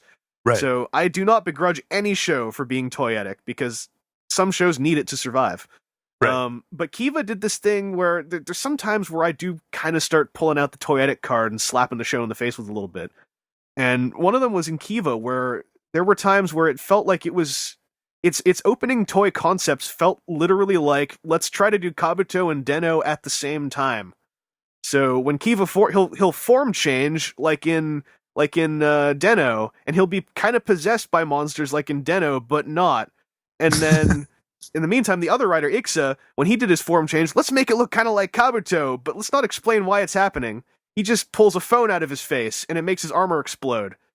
And then Kiva had this other big thing where, and I mean, I say all this, there's a lot of shows that do the exact same thing, but something about Kiva's presentation didn't entirely work for me in the moment. In hindsight, like the one with pulling the phone out of the face and the armor exploding, I love those suits, so I warmed up to them very fast. But Kiva did also a lot of things of having something come up as a plot, kind of a MacGuffin new toy weapon, and then never appearing again. Like anyone who's seen Kiva, you tell them, so tell me all about the Brawn Booster, which was it was an Easter Island monolith head that attached to his motorcycle to make armor for it, which he used all of once in the TV show, I believe, perhaps twice. There was also like his castle. He had this castle that was also a dragon. Castle Duran, right? Yeah. So Castle Duran came up a whole lot, and then once there was this little miniature Castle Duran which had a different name, and it had like a pinwheel on it, like kind of like a farmhouse, and it showed up once. It was called I think it was called Shootaran, and it only showed up once with full CG, and then never showed up again. Ixa, the secondary rider, had this thing called Powered Ixa, which was like a Tyrannosaurus Rex construction vehicle that only showed up once and then never showed up again. A lot of things in Kiva, like it felt like it's a lot like Kabuto did this too. There's a thing called the Kabuto Miser, which is this knuckle of little ramps that shoot small insect bombs that he only ever used once. And it felt like the show didn't even want to use it, but Bandai was like, hey, we made this toy. You might want to use this thing. But Kiva had a lot of those things where you just wonder, like, so whatever happened to this thing you had? Oh, never mind. And and then in storytelling terms, Kiva had this love triangle, which I, to this day, really hate. It was the biggest low point of the entire show. It's just this prolonged, painful, Inoue written love triangle, which went on for like 10 episodes longer than it could have if 10 episodes ago someone had just told somebody something. But this Inoue thing where it's like nobody talks to each other. So they all operate on this misinformation and these preconceptions the characters have. And if one of them would just say, oh, by the way, I said this to this guy, the whole show would end, pretty much. But this love triangle in Kiva was the worst. And then they killed off part of the love triangle, and you're supposed to feel bad for the part that they killed off. But when that character got killed off, I got out of my chair and I was like, yes! Now they're gonna stop! And then instead, one of the other characters went like, I am so sad about this. I want to go back in time and nullify my own existence. And I was like, jeez. Which is why when one part of that love triangle showed up in Decade, the Fangire Queen, I was totally cheering when she got blowed up. So I was like, oh, you showed up in my Kamen Rider again. Are you going to ruin things again too? Oh no, you're going to get blown up? Sweet. Which is a shame because I like that. I like the actor. She was in Fies as well, and I think she's a fun actor. But she always plays parts that sort of end up irritating me, which is a shame. But that went on for longer than I intended. But Kiva is one of my least favorites by a long run. Even though I still enjoy quite a bit of it, but in the moment, man, right. Like in that year in late 2009, you asked me about Kiva, I would have been like biting my teeth and like grinding my knuckle on the table, going like, "Oh, let me tell you about Kiva," like getting all fired up. That was me with Battlestar Galactica seasons 3 and 4, pretty much. There are some shows that just do that, you know, that get really frustrating. But then maybe in retrospect, then you can be like, yeah, not so bad or whatever. Yeah, like a year or two later, you kind of go like, all right, you know, I was mad in the moment. I watched it again, and it was just meh. Like I can deal with it now.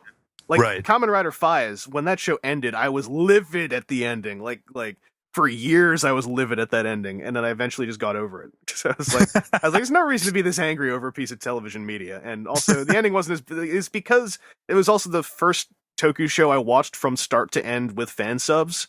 So I think I got myself way too invested into it. And then when the ending didn't go as I hoped it would, I was just like, I was mad. That was kind of me with Decade and a little bit. I mean, you know, things that they just completely, you know, fell flat on, like Narutaki and stuff. I'm just like, really? Like, come on. Oh, that poor guy. Most useless character in the entire series. But one of the best actors too. Like he was such a character actor. Like especially when you see him in the movies, when he starts to have especially in that second movie where when he actually has like a role in the movie as a bit of a villain, inexplicably, of course. Yes. But you know, he grows a mustache and stuff like that. You watch him, you're like, you know, I would have watched a TV series of him doing that. Instead of being that one line every time he shows up. Yeah, exactly. I want to throw a recurring character into a review sometime of parodying that particular character, just because it's hysterical to me. Yeah, I mean, even I've heard people who aren't even into Kamen Rider have heard the line "Honore Decado." Like, for 6 months, that's what everyone said when anything went wrong. It's all Decade's fault. Yeah, precisely. But yeah, I mean, as far as other least favorite things go outside of Kamen Rider, there's not that many. I mean, like Super Sentai stuff, there's stuff I've actually really enjoyed in there, but there were some that kind of fell flat as well. But Super Sentai's tricky because it is Power Rangers before it's Power Rangers, pretty much. Yeah, and it's very hard to discuss Super Sentai because for everything I said about Power Rangers being a preconception, Super Sentai is always going to have that because it's tied at the blood vessel level to Power Rangers. Oh yeah, very much so. And there's a lot of Super Sentai I've enjoyed, and I've actually not watched the Power Rangers versions of because I saw the Super Sentai ones the year before. So I mean, there's stuff I like in there. Like I love Magi Ranger, I love Bokenger. I'm digging Gokaiger, but yeah, Gokaiger is pretty badass. Yeah, Gokaiger's doing a great job.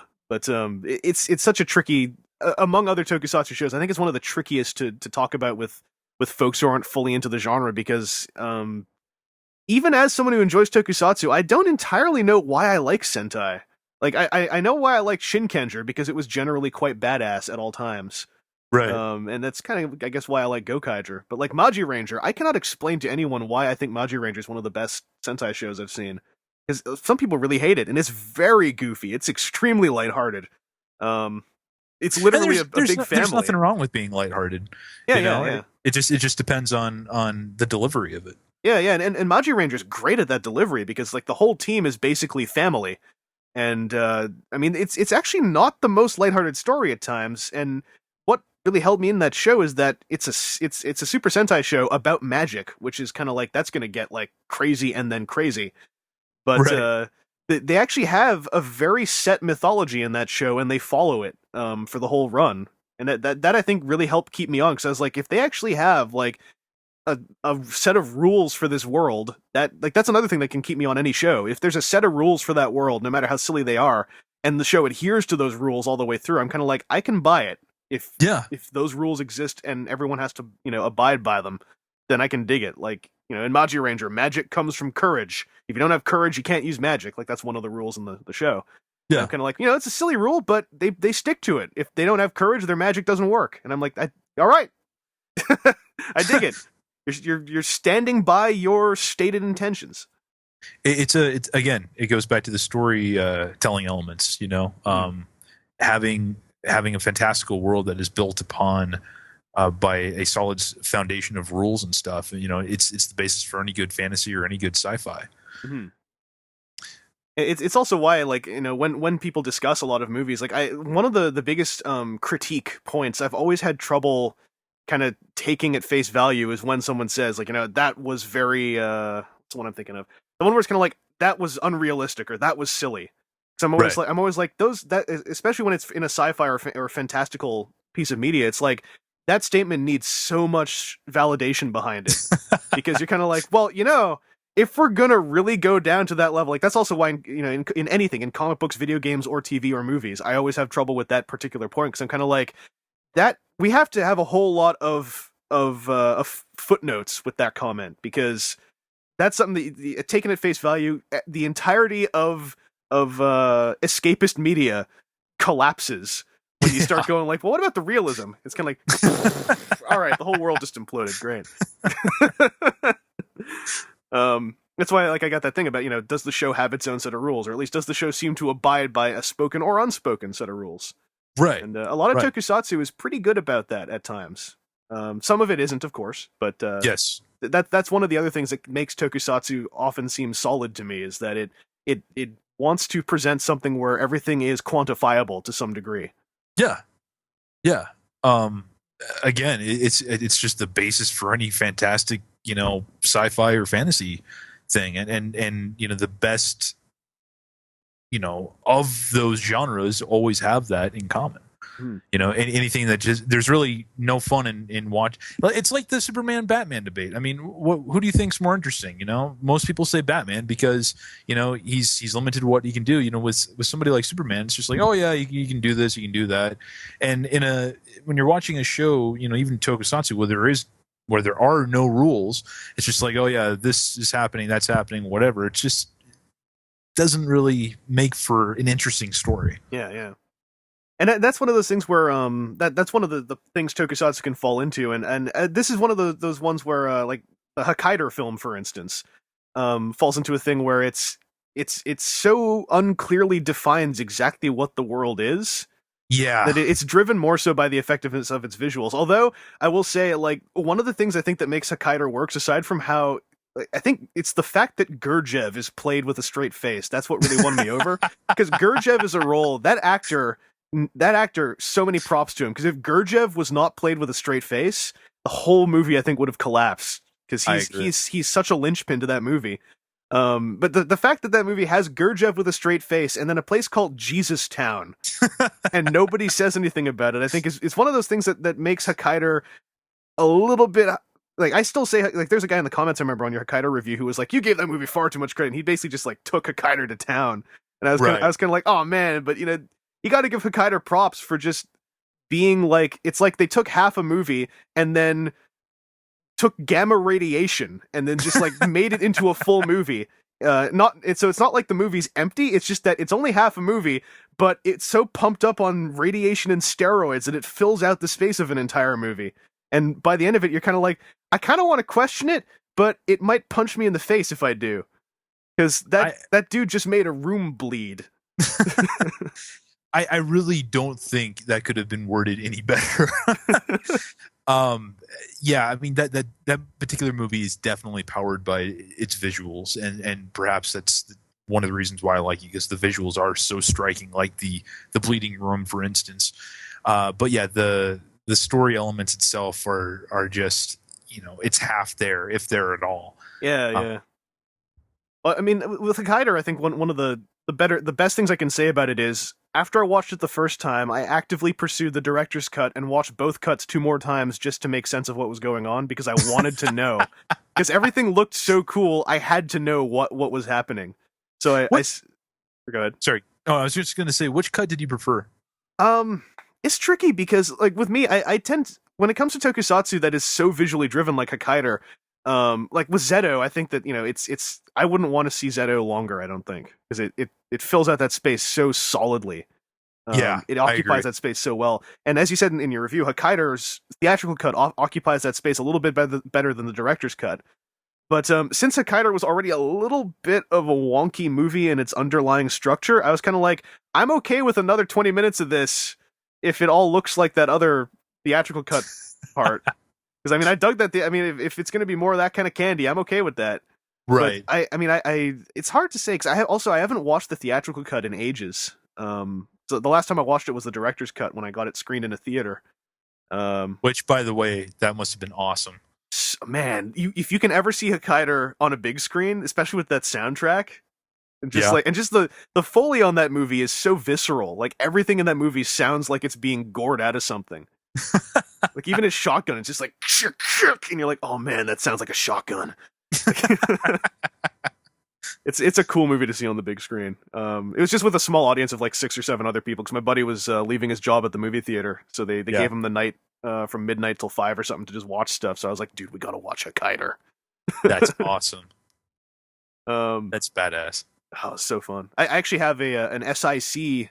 It's called a figure of that Hokkaido design.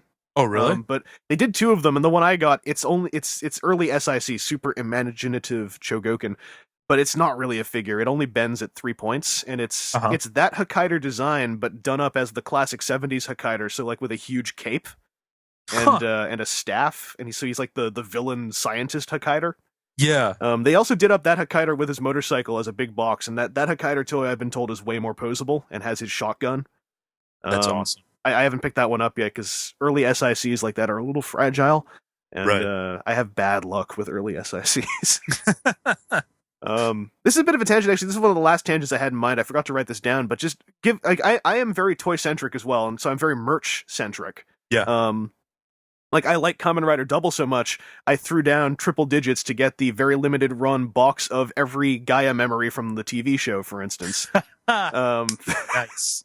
Like, I just got the Gokaiger phone in the mail the other day.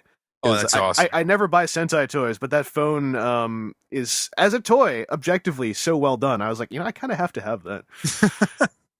So I buy tons of merch. I am inundated with Kamen Rider merch. But I'm curious, because I don't know if you're I know you're probably not as merch centric as I am, but have you ever felt any merch draw from Tokusatsu, even if it comes down to like the Guyver movies and some of the limited run cold casts they've done out there? Dude, because of this whole reviewing thing and getting back into the Tokusatsu thing, like hardcore, I have been drawn to this stuff. I was really happy. I scored myself a Deca driver. It was a used one for fairly cheap, and that thing was just like, oh my god, it's cool, and putting in the fake cards with the barcode on it, and I love that. And recently, just getting all the Ultraman Towards the Future figures as well. Oh, sweet. Because I've been just rediscovered that on Hulu, and just nostalgia just washed over me, and I had to get all of them. And right now, I don't mean to bring her up again, but you can ask Obscurus Lupa. every time I talk to her, I'm practically talking about it.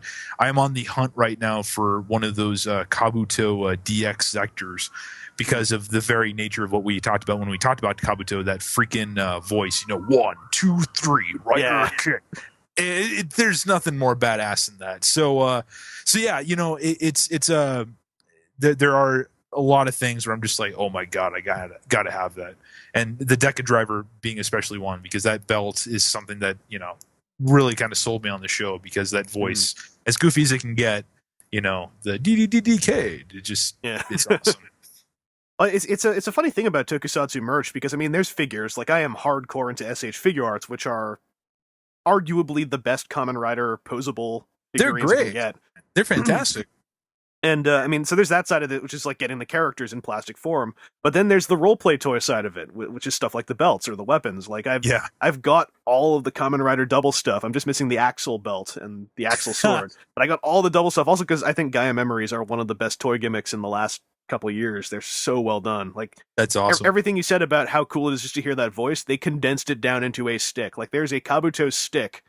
You push the button and it goes through all the Kabuto belt sounds. Oh, does it really? And they're designed so you can stick those things into the double belt as well, and then you'll get like, a rider who's called like Kabuto Hibiki or something like that. But like the Gaia Memories were so well done. I mean, they kind of got me really into roleplay toys again. I was kind of off roleplay toys for the last couple of years, and then Gaia Memories were just like right in here again. But with roleplay toys, among toy collectors, they are the most difficult thing to explain to somebody why you like them. Because a posable figure, it's kind of obvious. You can pose the figure. So you have a representation of a character you like, you can alter its look, you can have it on your desk, on your mantle, it's cool. A belt often does not look quite as cool as it does in the show. It's too small to actually wear without modification or extra parts, and it just makes noise. And it usually costs more than any posable figure does. So a lot of people are kind of like, why do you buy it? And it's kind of like, to me, it's like, it's hard to explain. It's one part I think of, this is way too haughty, how this sounds, but it's one part the prop replica thing of like, you delve into why does someone who really likes the Hellboy movies buy a replica of Hellboy's hand, for instance. Right. So there's that side of it, although it certainly is not the same, because prop replicas tend to be a lot higher quality than a DX Bandai toy. Right. Or higher quality in looks anyway. I'm sure they break much easier. But there's that. There's also like, just for all the like, it's, you watch a show and you like something in the show, and like you said, you get those sounds that are just so pleasing to hear. It's kind of like to have the thing from the show that makes those sounds. There's something just very I almost want to say it's like a strange endorphin attached to them, of like, it's, I would agree with that. I really would. Not to sound like, it brings out the inner child within us, but I really do feel that a lot of this stuff appeals to a certain child within us. Just because, again, it's so damn cool. It's like, well, why do you have to have that $100 toy lightsaber that does absolutely nothing but lights up, and when you hit things, it makes that really cool sound effect? Because it's cool and it's a freaking lightsaber. Yeah. Or why do you have to have the double Gaia Memories? Why do you have to have the Deca driver and all the cards? Because it's from a show that I really, really love, and it makes sounds, and again, you get that endorphin, that kind of, visceral kind of pleasure out of it. It's like, oh yes. And I know the same thing with figures too, because for the longest time I collected Godzilla Bandais, and it was the same thing. Just getting those figures of creatures that you watch in the movies, and again, you don't even have to be playing with them. You don't have to do anything. Just having them and just looking at them, it just brings you back. It's like it makes you remember what you loved about the show. All that stuff. Yeah, like I'm sure endorphin is not the proper word for it, but that's kind of how I've always explained just any kind of collecting in general. Because I think it's a perfect way to explain it. I mean, it's a much better way than just, again, kind of being in that uncertain definition realm of like, oh well, I just like it, But I know exactly what you're talking about, because I felt it too. Which is the only reason why I own a freaking Deca driver, is just to have that thrill of hearing those stupid sounds. As childish as it might be, it is freaking awesome. Well, I mean, I even saw like the reviewer units. Yeah, I know where those are from. I was all pumped because I was like, hey, I know what those are. Because those are the I believe those are from Dragon Knight. Yeah, the Advent belts. Yeah. What sad toys. Make great props, but they're very sad toys. Yeah, they're kind of kludged a little bit. Yeah, yeah, just a little bit. I was actually curious if you've seen Dragon Knight, because that's a very interesting show to discuss with people, because that show had so much like lined up against it coming out, and I like it has many parts of that. There's many parts of that show I can dissect down to that I did find kind of weak, but that show was 100 times better than it should have been when I watched it. I actually did not get to watch it. I should have, because it involved many things that I enjoy, i.e. Steve Wang and Kamen Rider. I mean, come on. But it's just one of those things I didn't get into, and mostly because of just me going, I can't sit down and watch a 50-episode series or something like that. Mm-hmm. You know, I'm sure I would probably enjoy it. I've heard a lot of good things about it, and I also think it's a damn shame that thing got canceled. I mean, I'm glad it's yeah, it was nasty how it got canceled. There's actually a really bad story about how it got canceled. Really? Steve Wang found out it was canceled because someone posted on his Facebook saying, hey, why'd your show get canceled? And he's like, it was canceled? He's like, wow. We just got an Emmy for it and we finished making it. What do you mean it got canceled? And he went and checked. He's like, yeah, so apparently, despite our Emmy, it got canceled and we're not going to get DVDs. And I was like, you're kidding me. That's pathetic. It is apparently doing really well in Japan. Japan is loving it. They got a bunch of former Kamen Rider actors actually up dubbing the show. Yeah, I heard about that, which is great. Yeah, and because of that, like Figma is doing not Kamen Rider Ryuki figures, but Kamen Rider Dragon Knight figures. No shit. Which have been turning out pretty well. But like that show, as you said, it's Steve Wang, and what makes that show so good, like I'm not trying to talk it up to get you to watch it, because it's a show where I want to watch it, trust me. If you do watch it, I will warn you, there are at least three recap episodes which are entirely skippable, that kind of just fill out time. Gotcha. But that show is not even like Power Rangers, because Power Rangers has a tendency nowadays to stay a little bit close to the source material that it comes from. Right. Except for Power Rangers RPM, which actually I highly recommend to anybody who kind of likes Power Rangers. I haven't watched Power Rangers in years. RPM is the only Power Rangers series I've seen since like 2002, and I adored it because it took one of the silliest Super Sentai series and made it grim and dark somehow. And it was so aware of itself. There's a scene in that show where the Power Rangers ask their scientist mentor why there are huge explosions behind them whenever they transform, because they find that disconcerting, and there's a science to it. She says that is the release of kinetic morphing grid energy from the transformation process. And later in that episode, one of the Rangers actually weaponizes the transformations explosion, which is kind of awesome. Oh, jeez. They ask, like, why are there giant googly anime eyes on our vehicles? And the scientist is like, I don't know what you're talking about. Those are optic sensors for I don't know. Great show, RPM. If anyone out there wants to see some fun Power Rangers, RPM is like the best Power Rangers show. But Dragon Knight took Kamen Rider Ryuki, and they didn't just deviate from the story, they rewrote the entire story and used stock footage out of context at times. A good majority of Dragon Knight's action sequences were shot original for Dragon Knight in the States. Mm-hmm. Toei sent over all the suits and sent over all the suit actors to reprise their roles to maintain body language continuity. That's great. I did not know that. That's fantastic. That was, when I heard that, I was like, okay, Toei is in on this. Because apparently Toei was still hesitant about this after Masked Rider, Steve Wang said. Like, they were still questioning, like, we don't know if we want to do this. I was going to say, is that Masked Rider story true? Where Ishinamori was like, there will never be an American adaptation of Kamen Rider again. I think it's definitely blown out of proportion in how it's told, but from what I heard in a Steve Wang interview, that it's not entirely untrue that Masked Rider is perhaps a reason why Toei never really released that stuff over here again. What I heard is basically like Steve Wang and Adness Entertainment had to make quite a case, basically saying like, we are not going to do Masked Rider, pretty much. Like that was almost like their linchpin thing they kept bringing up. Like, this is not going to be Prince Dex and et cetera, et cetera. This is going to be something original. And what was great also in the show is that like Ryuki has a lot of character death in it. It's a very character death heavy show. And they actually sort of kept that in Dragon Knight without it being literal character death, but as far as the story is concerned, it pretty much was. Right. And also they had, like, in Ryuki, there are some character deaths that don't happen until the very final episode of the series, and then Dragon Knight had some of those happen, like, a third of the way in. And when that happened, I was like, okay, I officially have no idea what is going to happen in the show anymore, and I kind of like that. Also, Mark Dacascos is in it, and he's sort of... Oh, dude, Mark Dacascos is a badass. Ever seen Brotherhood of the Wolf? Yes. That answer was beautiful, my friend. Oh, yeah.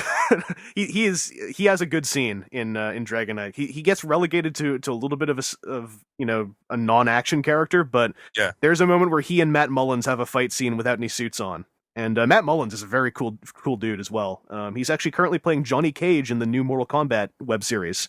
Oh, nice. And he and Mark Dacascos had a very good fight scene. I think that might have been the Emmy scene, but I'm not sure. Dragon Knight, I mean, I have a few biases. Keith over at Henshin Justice was very in on the crew who were doing Dragon Knight, so I got to do some podcasts with some of those dudes. Oh, that's great. I got to do a podcast with Matt Mullins and Mike Moe about Ninja Assassin. So two guys who do martial arts acting, and we were talking about Ninja Assassin. And that was kind of fun, because that was the best perspective to ever get on that movie. That's fantastic. Have you seen Ninja Assassin? There's a lot of shurikens in it. I have not, unfortunately. Millions of shurikens. And then I got to talk about Legion with Steve Lunsford and Kerry Reichenbach, and that was fun as well. Excellent. It was actually quite fun because we had those two on, and so Keith and Kerry totally were like, yeah, Legion was fine. Me and Stephen Lunsford, we were ripping that movie open.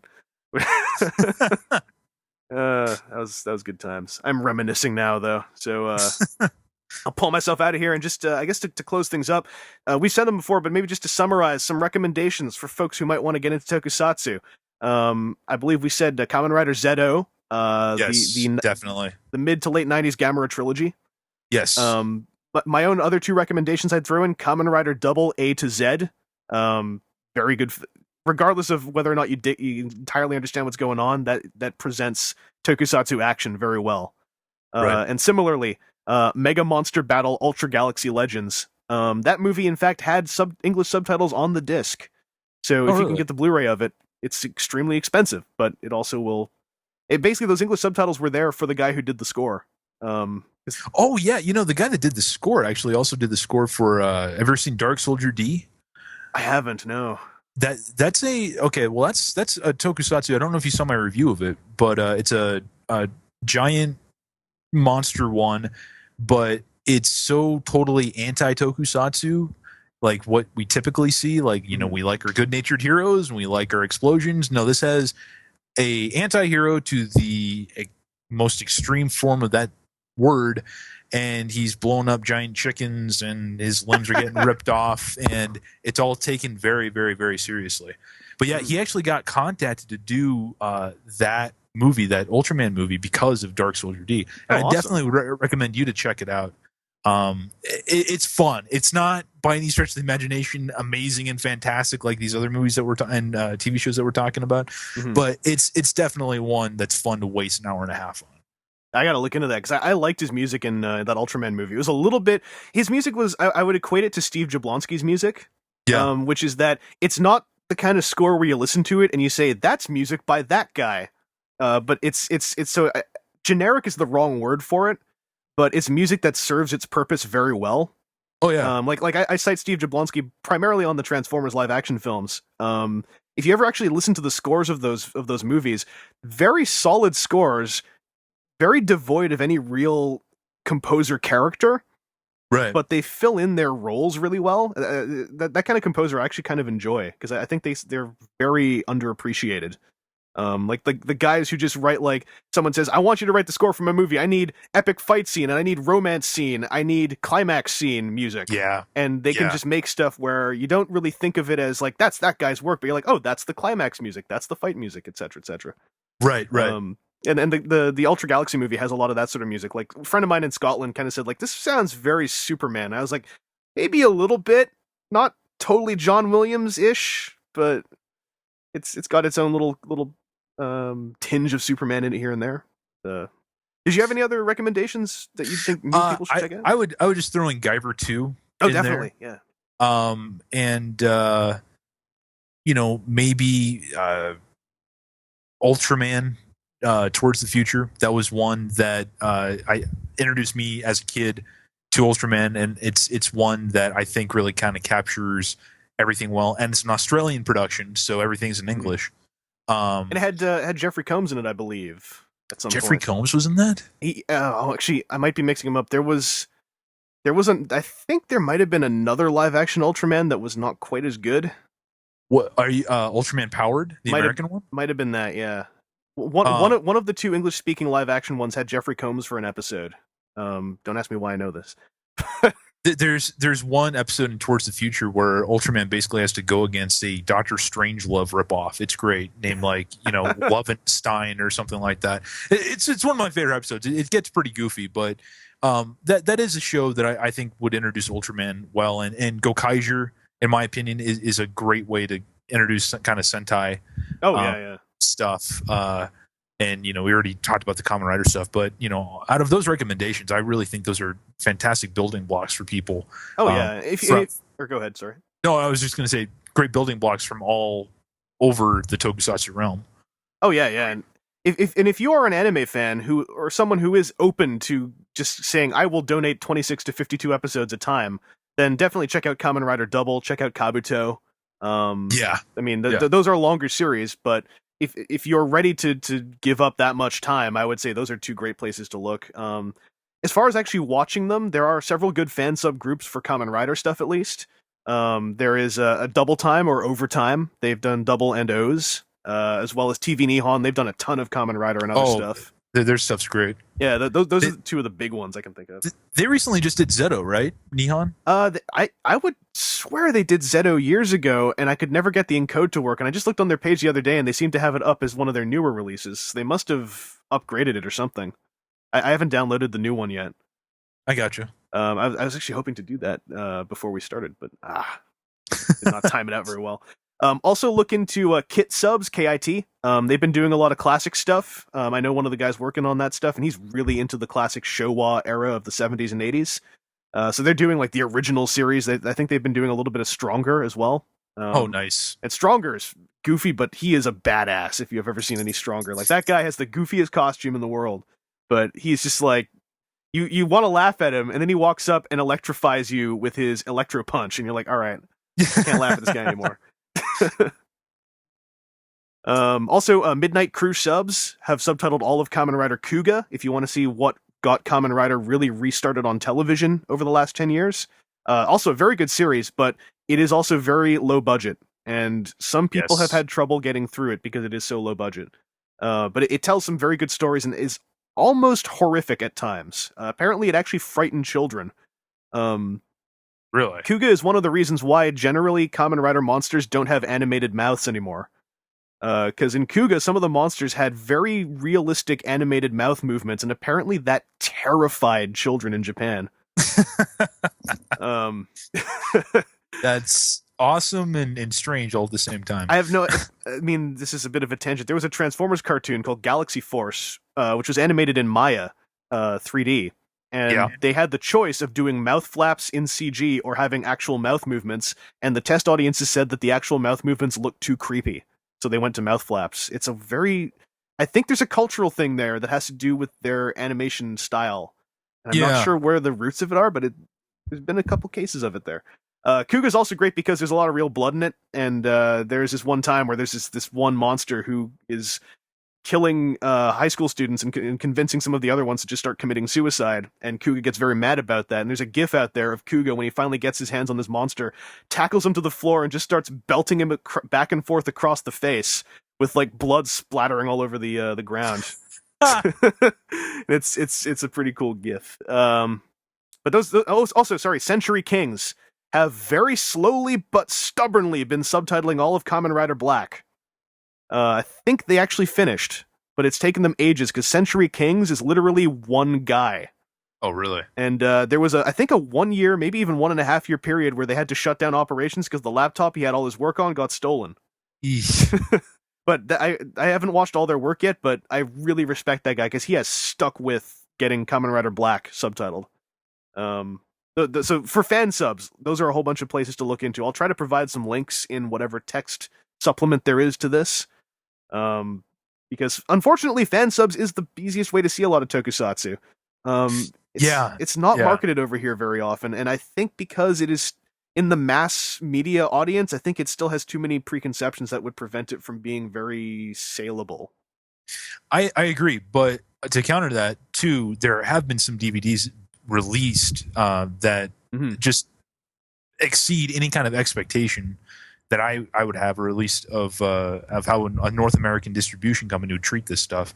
Like somebody Mill Creek Entertainment did the original Ultraman series recently. Yes, you can pick up the complete series for like $5 on Amazon, and it looks fantastic. I've told people that's like, if you want to watch some classic Toku, just buy that because you have $5. Oh yeah, so, yeah.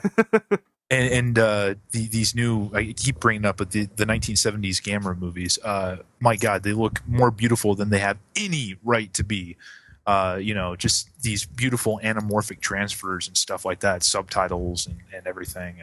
And there's some good stuff out there, but you're absolutely right. Some more the stuff that we're talking about is definitely only fan sub available. Yeah, if you're gonna actually want to buy discs that you'll be able to understand, I mean, aside from Mega Monster Battle Ultra Galaxy Legends, which is going to be expensive because it's a Japanese disc, it does have subtitles, so that's one to look into. Kamen Rider the First was actually released domestically as Masked Rider the First.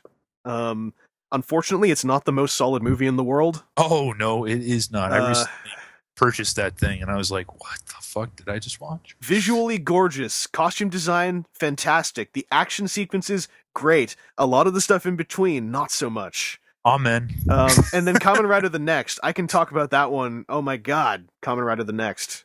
Is it worse than the first? Okay, you know how the first had a love story kind of stitched onto the movie? Yeah. Kamen Rider the Next has a J-horror stitched onto the movie. What? And I like J-horror, but Kamen Rider the Next came out at a time when the J-horror genre had kind of eaten itself. So, is there like long-haired Asian girls popping out of wells and televisions? Not popping out of wells and televisions, but there is a long-haired Asian girl ghost with gray lighting and all the color drained out of saturation whenever she shows up. Good grief. And what's amazing is that the actual Kamen Rider stuff in the Next is marvelous. The suits look great. The actions, there are some amazing action sequences in that. There's a scene of V3 and the other two Kamen Riders transforming, doing their poses, and just as they snap into their pose, their eyes light up in a burning building, and it's awesome. But then, literally, you'll be in the middle of an action scene, it'll jump from like, dun-dun-dun-dun-dun, action, action, and then cut to complete silence as they cut away to a J-horror scene. And then back to the action, like the pacing, like I often let a lot of pacing problems go on movies. Like I'm one of the most lenient people on pacing, but the pacing in the Next is downright like whiplash inducing at times. And the J-horror side of it, I like J-horror, but it's bad J-horror. And because I like J-horror, I really don't like bad J-horror because it makes all J-horror look worse. And this is like, as I said, gray lighting, no saturation, long-haired girl, no sound effects, creepy walking. And there's this one part I'm not meaning to spoil the movie at all, but there's this part in the movie where there's a mysterious killing going on, and it is so obviously Scissors Jaguar, which is a reference to V3's first villain. He's in this movie, redesigned, and it turns out it's not Scissors Jaguar. And I was just like, so you totally just used an awesome Toku villain as a red herring for your long-haired J-horror girl? Like, no. And I saw this movie in theaters in Japan too, so I paid $15 for the movie ticket. Oh, wow. So I was really like, I was like, I have the most legitimate gripe about this because I actually paid to see this in a theater. 99% of the people who see this movie are going to download it. I actually paid money for this. Yeah, the Next has and it's so frustrating because the Next has so many good bits and pieces in it, and they're covered by this overwhelming part that I don't like. It's kind of like the Max Payne film, which is like there's very few times where I say I legitimately hate a movie, and Max Payne is one of those times where it's just like Max Payne is, and I don't mean to tangent this, but to draw a comparison, if you've ever seen Max Payne and you're into the games, most people can see somebody involved in Max Payne loved the games and was trying like mad to make it about the games, and then 50 other people just stomped all over whoever this one person was. And I don't know, it's like when it's almost like it's worse when there are parts of a movie that are really good and then other parts just drown it. Just like the first Guyver movie. Yeah, exactly. Well, maybe not quite as bad because the Kamen Rider's antennas were always sticking up, and there was no David Gale, unfortunately. Yeah. No rapping. Monsters. Yeah, and in all respect to David Gale, I mean, it's been said in the Reanimator continuity, but the gentleman did pass away without the best movie record. But if you've ever seen him in a movie, you probably kind of dug him. He is a very tall dude. Yeah, he is. But I got a little bit rambly here and there, and my apologies. I did not warn my guest here that when I am not beholden to any kind of supervision, I get rambly, pretty hardcore. These kind of things. Same goes for me, sir. So no worries. And we got a good, solid 2 hours ish of content here. It's a good podcast length, so I guess this would be a good place to start our outroing. So if you want to see any stuff that we do, because we kind of dig Toku, so we've done things that are sort of relevant to Toku. We both like to do video media for the internet.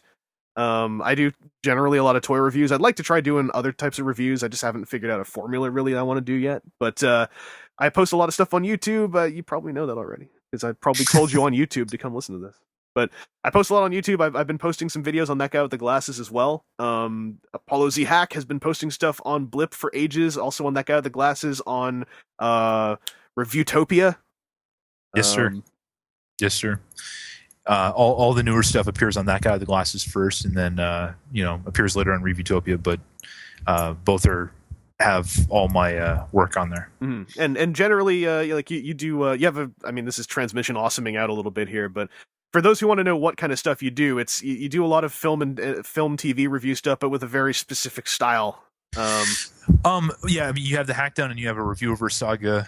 Review Over Saga is the one that has the storyline attached to it, which may or may not float your boat. Mm-hmm. But then you got the Hackdown, which is just the more straightforward review stuff. And we cover everything: Tokusatsu, sci-fi, fantasy films, sci-fi animated films, whatever. Just probably a bunch of cool stuff that you may have never heard of, but you should check out. Yeah. A lot kind of like what we're talking about right now, Yeah. But that's the general gist of it. And if you don't totally dig storyline stuff and reviews, I can tell you that his stuff is the most legit that I have seen.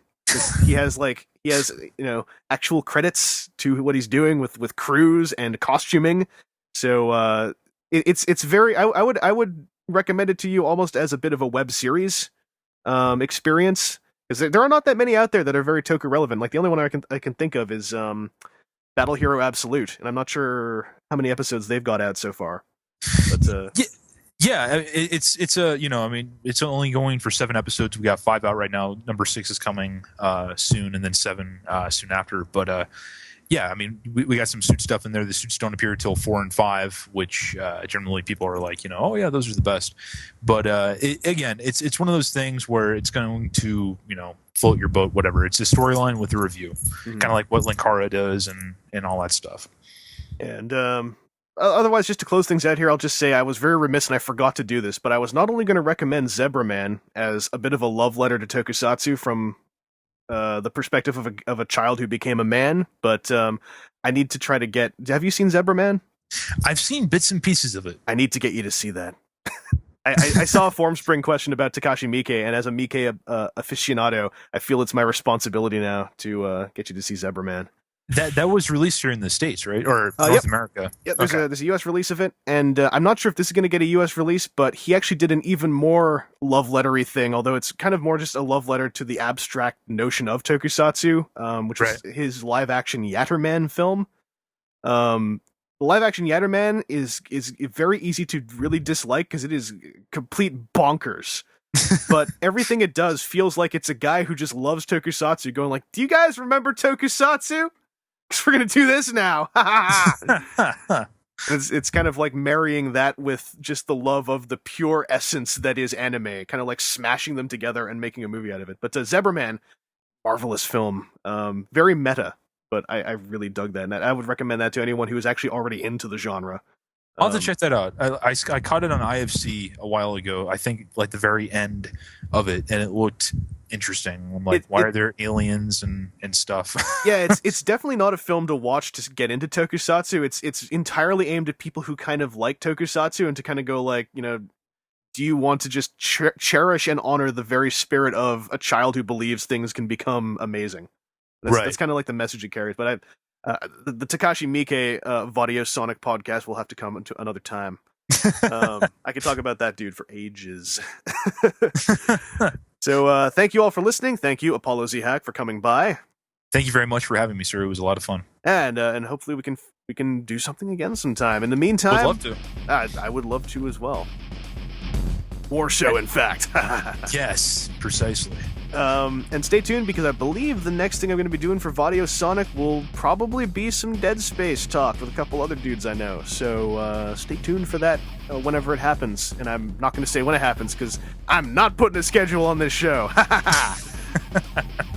So good night, everyone, and stay tasty. Adios.